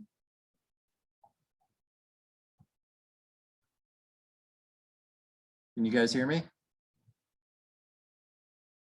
Yes, go ahead. Yes, keep going. Definitely. All right. I think I talked about that. So there was a middle income working group that was composed of 2 planning board members, 2 city council members. This was back in 2015. They were tasked with modifying the current goal. They wanted to define various community benefit policies and tools to help preserve and create middle income housing. So basically, how can we address this issue? But they were also told to identify funding options. And I underline that because that never happened. So there were the strategy never identified additional funding for this. So that's been one of our challenges, and I'll talk about that more. So they completed their work in 2016 and sent a recommendation to council. Short of it is it was a goal that 3,500 middle income homes, we want to build or preserve them by 2030. Interesting thing, 2,500 of those would be market rate, and 1,000 would be deed restricted, perfectly affordable. And if hopefully you guys remember this, so that goal has been modified. So when we updated the comp plan in 2018, sorry, we added a middle income goal. So it was, we included in our 15% goal that it's low, moderate, and middle income, and that we would achieve 15% by 2035. But that 1,000 units of deed restricted still sort of remains as city policy. So the tools that we identified, there were a lot of different efforts that really focused around land use and policy. This is really the big nut to crack, and you know, this is where I think we need the most help. It's been challenging is to identify what those tools are. We can talk about what other cities have done, but this has really been, like I said, the biggest challenge, I think. But we have made some progress. So the middle income community benefit zoning. So we, as you recall, the community benefit was adopted, and actually starting pretty soon, the community benefit for additional height or use or intensity for buildings that will require an additional affordable housing component, that is going to be applied citywide. So Appendix J is going to go away and it'll be applied citywide. So there's more potential coming from that tool. And in 2018, we also updated the inclusionary housing regulations. So there's now a middle income tier. So the 20% for low mod was changed to 25. That 5% is specific to middle income homes. So that was done. And then at annexation, we also amended our policy for all annexations to require a higher percentage of middle income for the community benefit. So if you recall, our biggest source of middle income home ownership units in Boulder is through annexation. So the vast majority of those have come through, and I'll show you some examples of what those look like. So those are the 4 key tools, and there was a B list. So it was things that had much higher cost, perceived significant barriers, and wouldn't maybe move the dial, but it's surprising. We've actually done quite well. So this preservation, there's been a significant focus or shift in focus, I would say, in the past 5 to 7 years on preservation. It's much easier to purchase an existing affordable project than it is to build a new one in Boulder. Less concerns from neighbors, less you know, you don't have regulatory hurdles to jump through. So we've actually made some pretty decent progress in terms of acquisition and rehab. And Boulder Housing Partners even has some middle income rental units in their portfolio. It helps them, as we talked about last time with Ian. Even those higher rents sometimes help them to sort of balance their sheets. Some of you might be familiar with the Home Domination Program, Housing Legacy Program, where we some people in the community have been willing to donate their home at the time of their death. And the vast majority, or both of the 2 that have been donated, are single family homes. So those would likely end up as middle income. I got check marks for those. And then the home buyer assistance, that was recently updated just this year, actually about a month and a half ago. So we expanded the income limits for that and the amount. So this is for anyone in Boulder who wishes within the middle income range, who wishes to purchase a market rate home. we give them up to $50,000 and it's a shared appreciation loan. So when they sell or when they refinance, they would have to pay back the amount of the loan plus whatever relative amount of appreciation that home earned over the time. If the home were to depreciate, we would also potentially lose that amount as well. And then the one that we just started actually last week is we have secured $500,000 for to purchase homes on the open market. The city would purchase those, we would deed restrict them, and then sell them to an eligible buyer through the home ownership program specifically for middle income homeowners.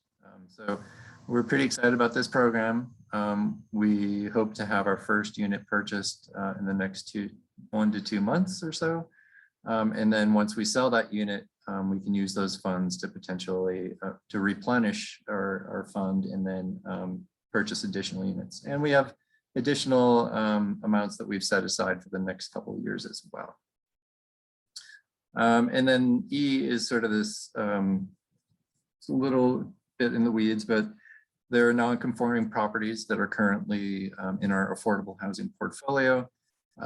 This helped us to, a lot of those, if they were redeveloped, they would not be able to build the same number of units. So we did a code change several years ago that allows those properties to redevelop or have significant rehabs without losing potential affordable units. The Neighborhood Innovation Pilot Program, there's a lot of energy around that. Back in 2015, David Adamson and his group have been trying to keep that dream alive, but not much progress has been seen there. And then a lot of people don't think of the ADU ordinance and update as middle income, but that was really key in terms of allowing a lot of homeowners, middle income homeowners in Boulder, giving them an option to be able to create an ADU, create additional income, and deal with rising living costs of living in Boulder. So that was exciting, and we definitely tried to tie that directly to middle income as well. So I think this was planning board's feedback from many years ago. It's just interesting, you know, concern about the middle market. Will that retain affordability over time? And I think that's still a concern. But yeah, just general support for it overall. And then sort of the future. So as I mentioned, the tools that we're really focused on is that down payment assistance, the H2O.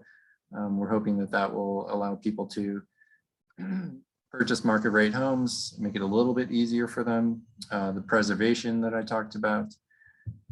There's also the modular factory. We're getting close to securing funding to build that factory. And ideally we would break ground by the end of this year.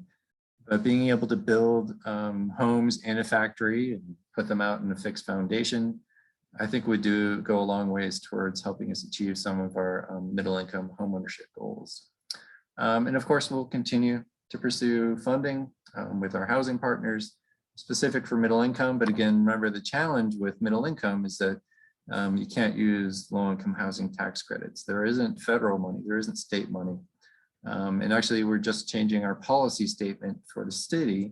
We're going to propose to council that they include to the state and the federal advocacy that we, you know, look at sources of state and federal funding for middle income. So just some examples in Palo Park, Northfield Commons. So these are middle income units, and the beauty of these is they're indistinguishable from the market rate homes right next to them. Here's one duplex in Palo Park. And I think everybody has seen our dashboard, our affordable housing dashboard. This is a screenshot isolating just home ownership. So it just shows you over time, you know, how many units have been developed, how many total, what type are they? As you can see, we do have quite a few single family, tells you the number of bedrooms. Anyway, just to give you a snapshot of what's out there. And 111 might not seem like a whole lot, but we are we have quite a few coming online. So we have 96 Arapahoe, 14 middle income units, 5 low mod, that's an annexation. If you recall where the old Silver Saddle Motel is. There's also 14 units that Thistle is developing at Villa, which is out by the airport. And so we expect hopefully in the next couple of years to at least double the amount of middle income homes that we have now. So we're making progress. It's slow. It's definitely something that we need to focus on. So that's it. Thank you, Jay. Questions?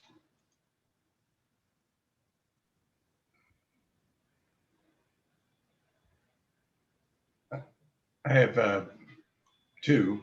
One, the material you sent out, I believe, stated that there was a city goal of 3,500 new homes by 2030. Did you mention how we're tracking toward that? No, I didn't, because we're not. So, and that's something I tried to point out to the working group and to council. It's really difficult to track what's affordable as middle income because it changes from year to year. And with the housing market changing so constant, I mean, we'd spend so much time and money trying to track that. And that's why we changed the goal overall to focus on the deed restricted, because we can't guarantee that a market rate unit is going to remain affordable to middle income. Great. And I know there's another hand raised. I have one more question. Has been any discussion of looking at repurposing surplus properties? The point being the land costs are extremely challenging to create housing for the missing middle, and the city might have properties they're not using. Religious organizations might, other public agencies. Some communities have done quite a bit of work into surveying those properties and trying to negotiate low cost exchanges or donations to create housing. Yeah, I agree. I mean, we definitely have done that. Mount Calvary is a great example, where a church that was going out of business. So we negotiated or helped to facilitate Boulder Housing Partners redeveloping that property. We have looked at city properties multiple times over the years. The challenge is, most city property, there's a reason why it's not developed. It's either in the floodplain or it's dedicated to another use. It has very strict requirements in terms of what it can be used for. So there's very little surplus land that sort of would be free. Housing would have to purchase it basically at market rate, which makes it not feasible. But we are looking, like we discussed earlier with Alpine Balsam, right? So there is the Agewell West at 9th and Arapahoe. That's a potential opportunity that the city owns outright, doesn't have any restrictions on it. Spruce Building, we would still have to pay something for it, but hopefully we wouldn't have to pay sort of market rate because we'd have to offset some of the costs. But yeah, I mean, we're always looking for opportunities, and just so you know, Boulder Housing Partners, they're constantly scanning the market. They have a broker who's always looking for opportunities, and we largely rely on them to identify properties, and they have done quite an impressive job just in terms of the pipeline that they have. I think Ian talked about it. We have almost 1,000 units currently in the pipeline citywide. So the challenge is the resources and the staff to actually go out there and build them all immediately. It's a good problem to have. Jacques, you had your hand raised. Yeah, I had a couple of questions and thoughts. You mentioned that the community benefit, piece has come online to give additional height density how much of that, I mean, what was the projected outcome of that? Was that looked at? Like if we, in that process with community benefit, and I don't recall if we ever discussed that specifically, but is there any kind of sense of what we expect to see out of that? Kind of the return on that community benefit investment? You know, again, it's just super challenging to try to quantify that. You know, initially it was very limited in where you could do it, right? The Appendix J. So there's a reason why no one has taken advantage of it to date. But opening it up now, I think there is potential, but we still don't know. No, Yeah. I'm not aware of anyone using it yet, but it's a tool that we have.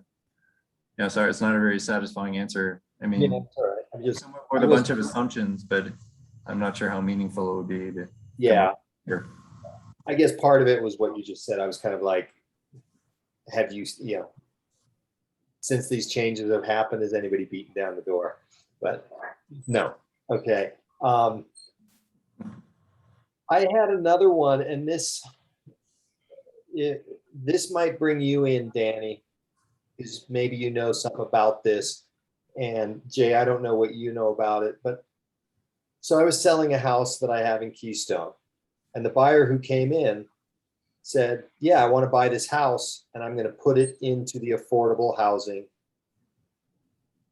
permanently deed restricted stockpile, which Summit County is basically paying between 10 and 15% of the value of the unit that a buyer, they basically refund it back to the buyer.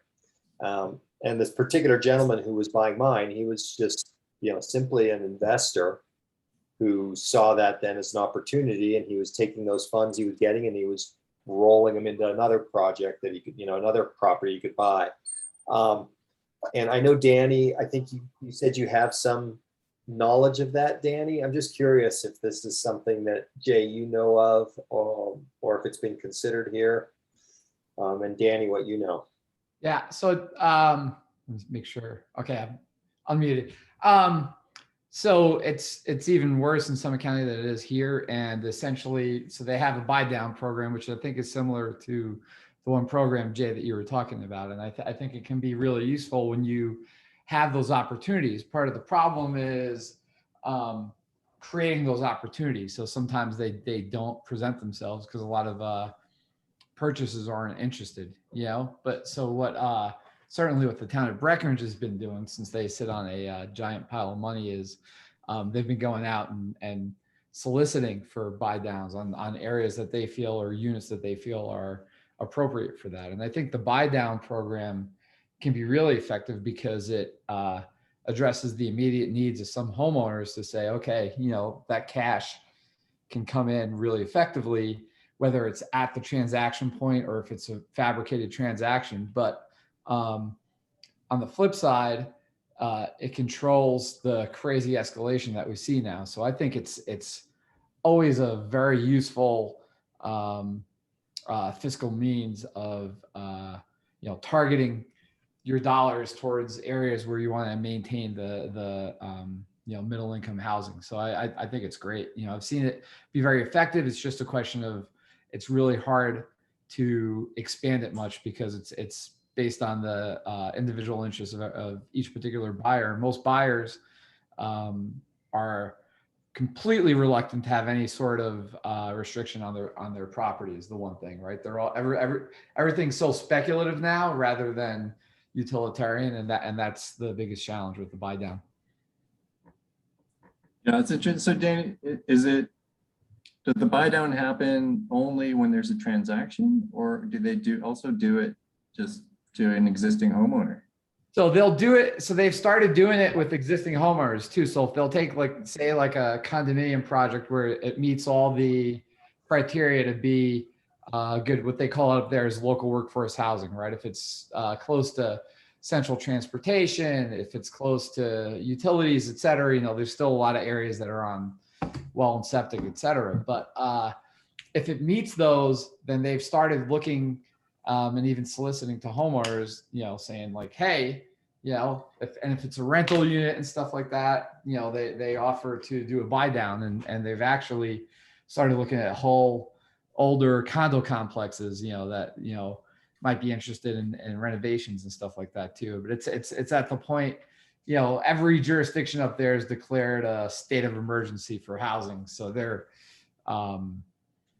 anything they get their hands on, they're jumping at. So Danny, do you know, I know there's a couple of different funding sources, the little bit that I've looked into it and talked about it.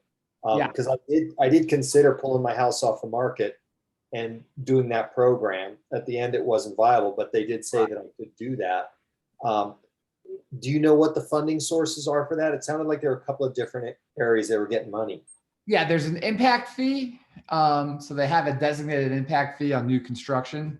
It's the 1A program that goes right into funding for employee housing. Now, the problem is, it was all going to go into a combined housing authority, and then every jurisdiction's like, well, I have my own vision, stuff like that. So now it's just allocated between the different jurisdictions.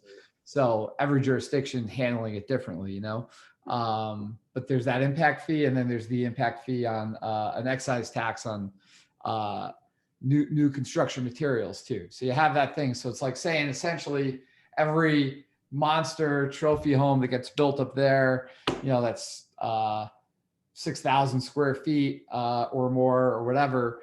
There's a both an impact fee and an excise tax that are really based off of the size of the home and stuff like that. And that goes to fund local workforce housing. And then there's an array of different funding mechanisms and requirements and stuff like that. But it's, very similar to everything we talk about, where it's, anything that you can pull out of the hat, you do, because, whatever you can do that, like we were just talking about the community benefit aspect, and, nobody's used it yet, but hey, if we get a little bit out of it, then it's worthwhile, right? So it's pretty much that same type of approach, just a little more direct taxation, I think.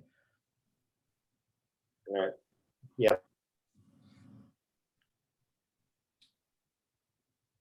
This is great. I know we haven't declared a emergency or whatever word you just used there, Danny, but we clearly have a crisis. And, thinking ahead, I'm not going to jump to the next agenda item yet, but maybe we can be saying in our letter, we are here to look for new solutions that haven't been considered.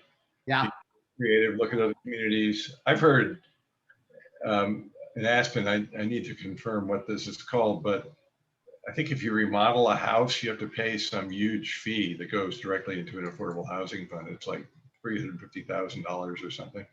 That's probably the excise tax and the impact fee, Michael, like I was talking about. Yeah. And, every house up there is $6 million. So that, it's really no skin off their nose, let's face it. Right. And they're deploying that and building workforce housing right in downtown. Yeah. Which is politically difficult, but it is happening. So if we can keep our eyes open for that, and that could be one way the board can become more proactive.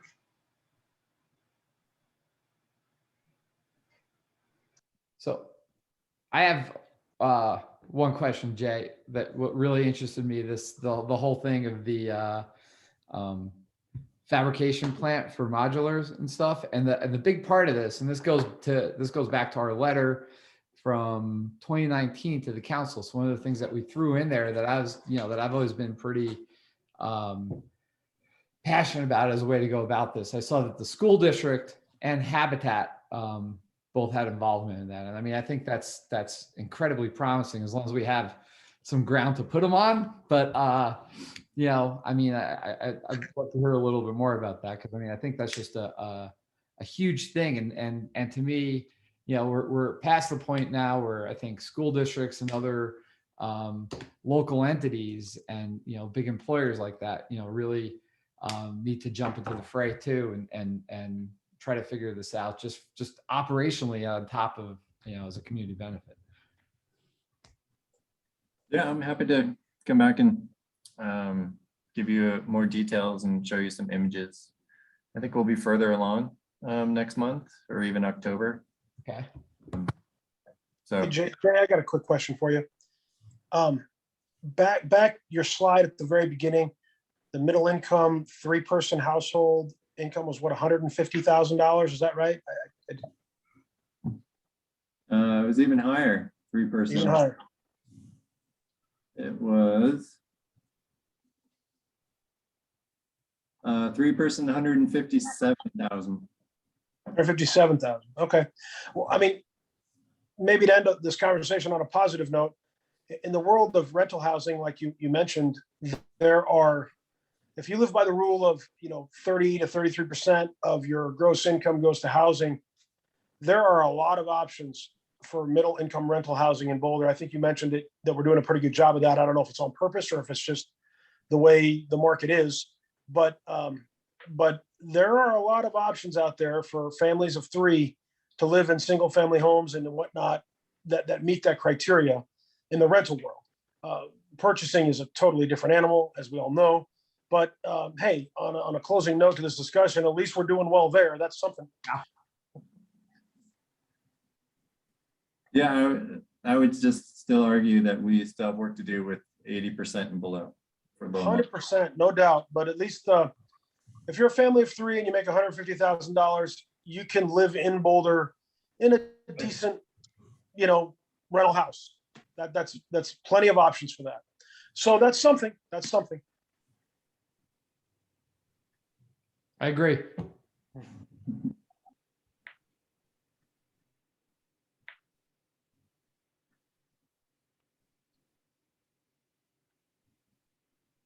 Michael, are you talking? You're muted.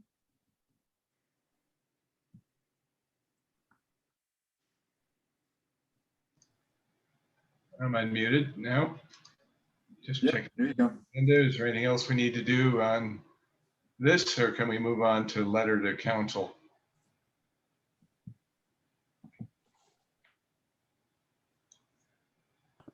All right, let's move on. Ready to move on? I don't think there's any motion out of this. We just had a good discussion. Letter to council, I believe that's due in about 2 months. I'm sure everyone remembers, or the last letter. Procedurally, I'd like to take a first crack at that and send it around, maybe in the next couple of weeks. I'd love your input on, if you may recall, part of that letter stated, here's what we think is going well, here's what's not going well, and what we might change. There was reference to some of the work done on tiny homes on wheels, and of course a plea to pay attention to us and allow AB to evolve into a more influential board. But open to any thoughts about what should go into that letter, and please pipe in. Michael, one thing last time we wrote this letter, I had a comment about maybe making it not as, I don't know, aggressive. The last one I think had some aggressive positions in there. The board, outvoted me on that, but I don't know. My personal opinion is you get more bees with honey. That's my personal opinion.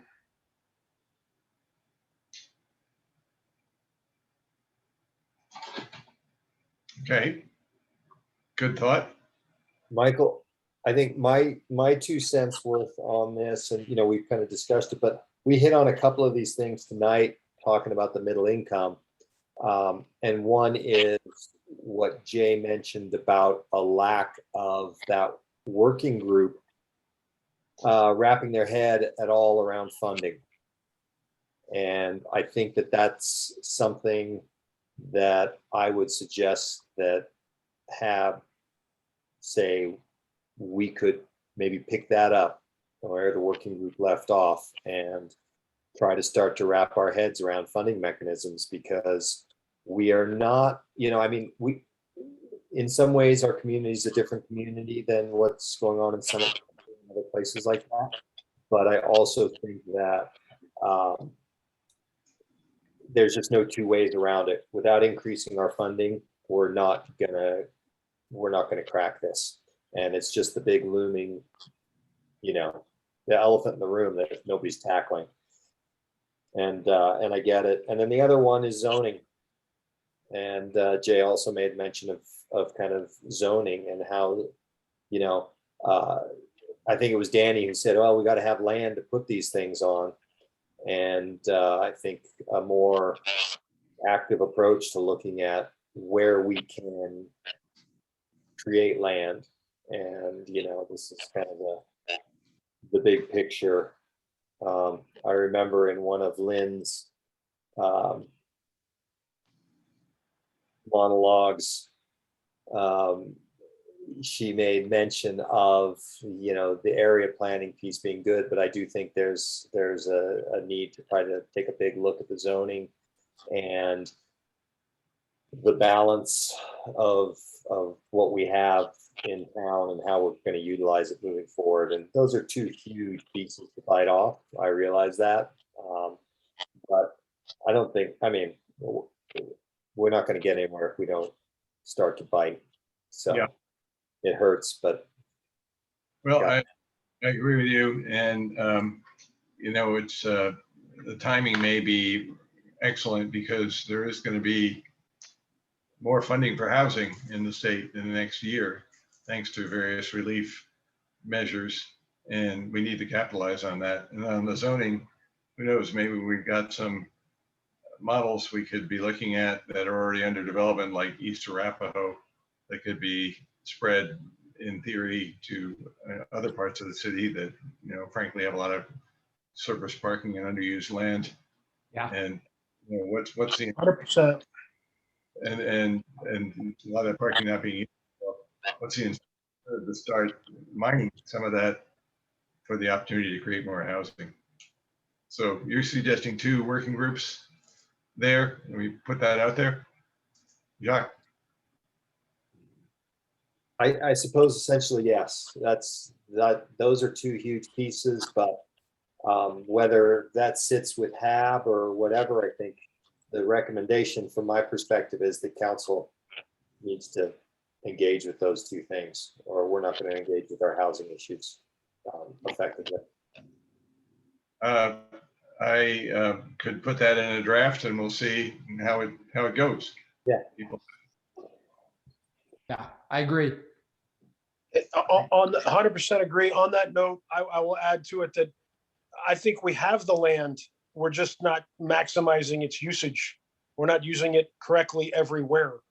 So, you know, that we've been talking about that now on and on for a long. Right. And look at, you know, 30 Pearl, used car lot to housing for lots of people. So And we've done it. We need to do more of it.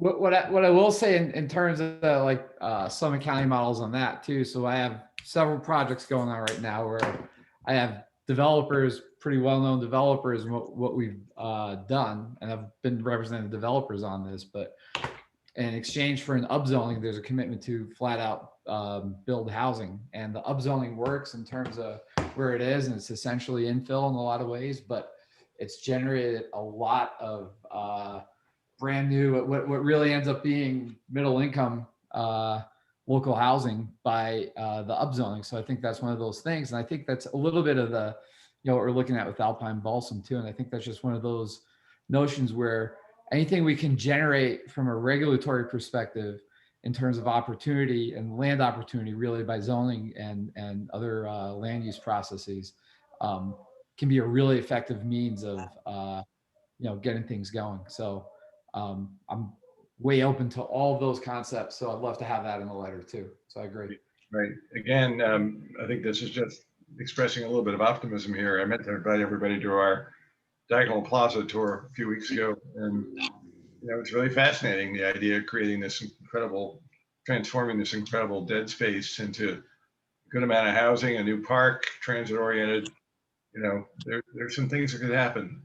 And we need to be monitoring that and encouraging it when we can. Yep. Okay, well, I think I got some good meat for the letter. Anything, you know, you can email me or through Corey. And again, maybe before Labor Day, I'll get a draft out and everyone can review it and modify it. And we'll maybe get the vote. I suppose we need to vote on it at the next meeting. That would be good timing, wouldn't it? Back to the agenda. I think we. All right, Michael, you have at least 2 more meetings to Yeah. finalize the letter. Just to don't feel like don't kill yourself getting it ready. Oh, I Yeah. like to get things done while I'm thinking about it. You can. Committees and project liaison reports. I thought we covered some of this in the last meeting, but we have a proposal for amending municipal code to permit movable ADUs. We could discuss that.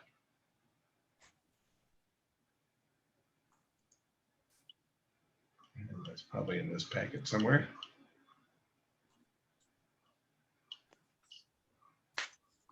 It's a big packet. Should all be at the top of that packet, or at least of the stuff that I sent.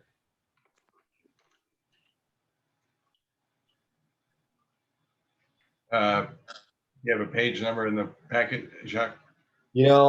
I put it together. I don't have it in the packet as far as the overall packet. No. Let's see. Can you do a share screen on that? Yeah, let me pull it up on my side here real quick. Thank you. Michael, I think you're looking for the letter? No. I'm actually looking for this proposal regarding movable ADUs. Jay, can I do a share screen on it? Should be able to. It starts at 84 of the packet. Yeah, I was gonna say it's after the letter. So the letter starts at 82. So it's only 2 pages. So it is right after. Yeah. Okay. But Jacques, you should be able to share. Yeah, I can just share it here too, if you want me to. Yeah, I found it in the packet on page 84, actually. Does that work? Are you guys seeing the screen share from me? Yeah. Yes. Okay. You want to talk about it? What's that? You want to talk about it? Talk us through it? Yeah, I can do that. I think it's mostly the same stuff that I mentioned last time in the meeting. And I just kind of put it together a little bit more.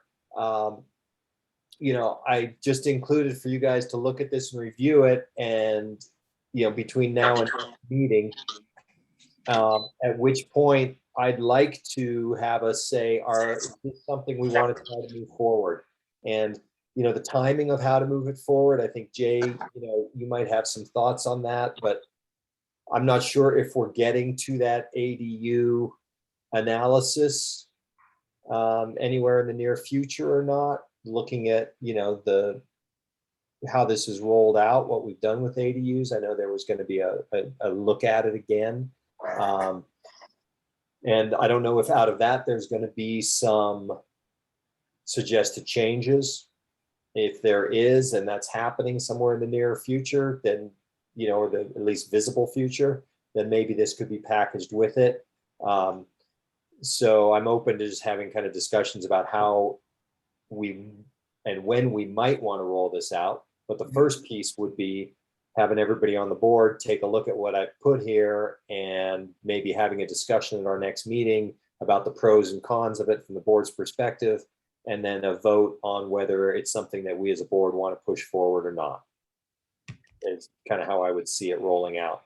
And just the roll through of this. And I think you guys do you feel that we need to go through it, or do you guys feel like you have a pretty good sense of, from our past discussions and my past tirades, about why this is a small step, a little slice of the pie, but one that I think is beneficial, and I think is beneficial in some ways specifically for our middle income efforts, not in particularly creating new units, but in supporting people who are. And actually, I just had a woman walk by my street today, and I'd never met her before. She was walking by with another friend of mine, and we were chatting in front of my house.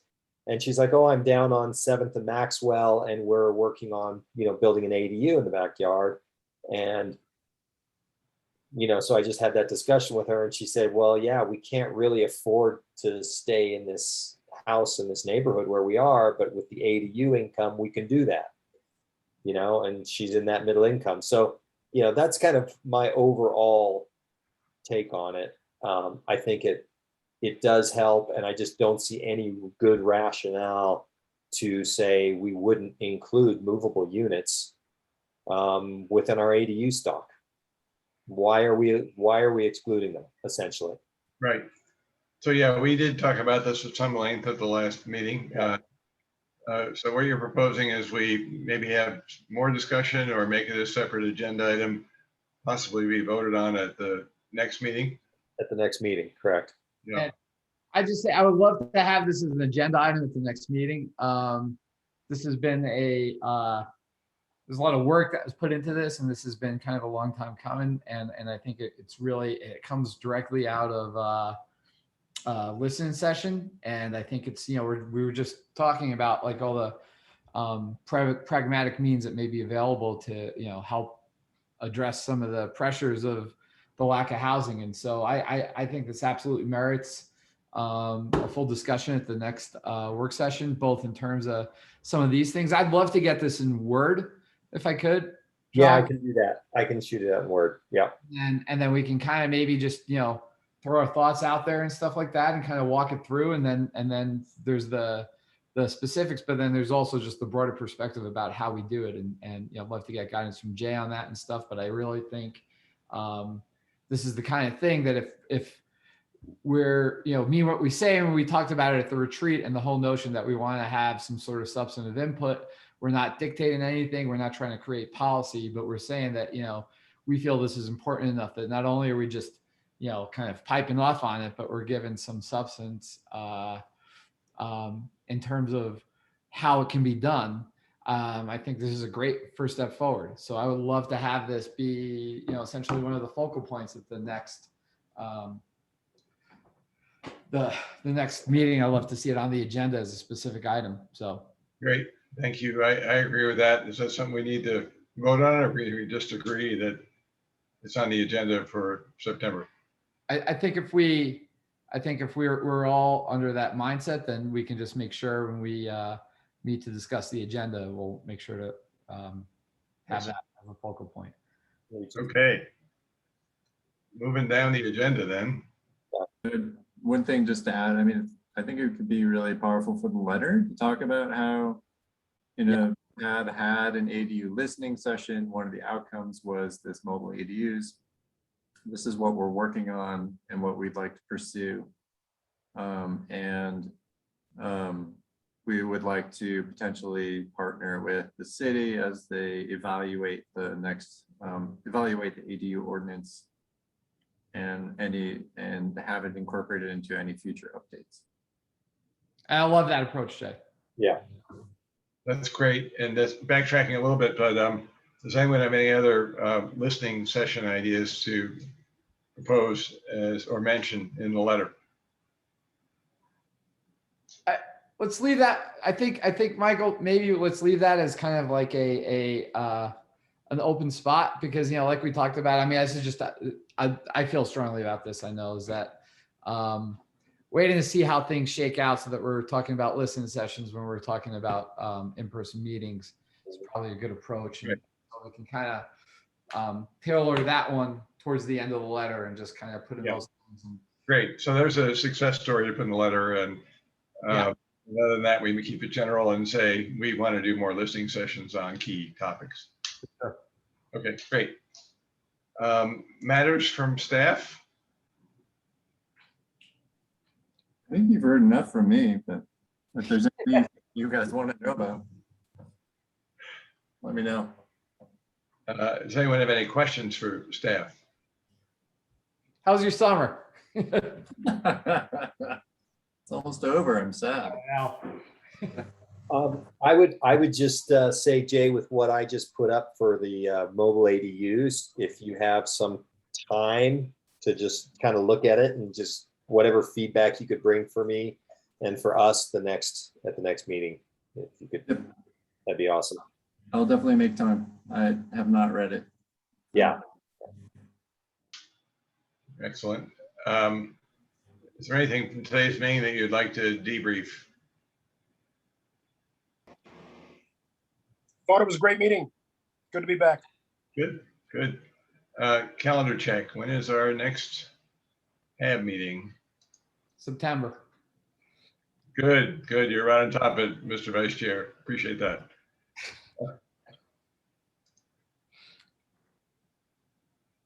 September, let's see, it's probably already in my calendar.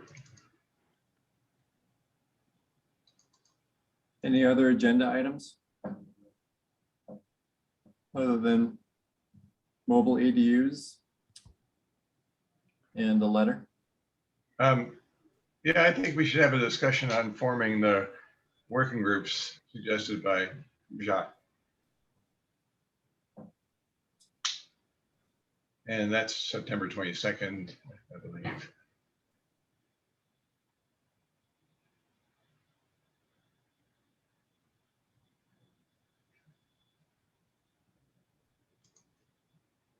Okay. Sounds good to me. Great. I don't have anything else. We have a motion to adjourn. So moved. Second. All in favor? Good night, everybody. Good night, guys. Great job, guys. Thank you. Excellent. Thank you. Thank you, Jay.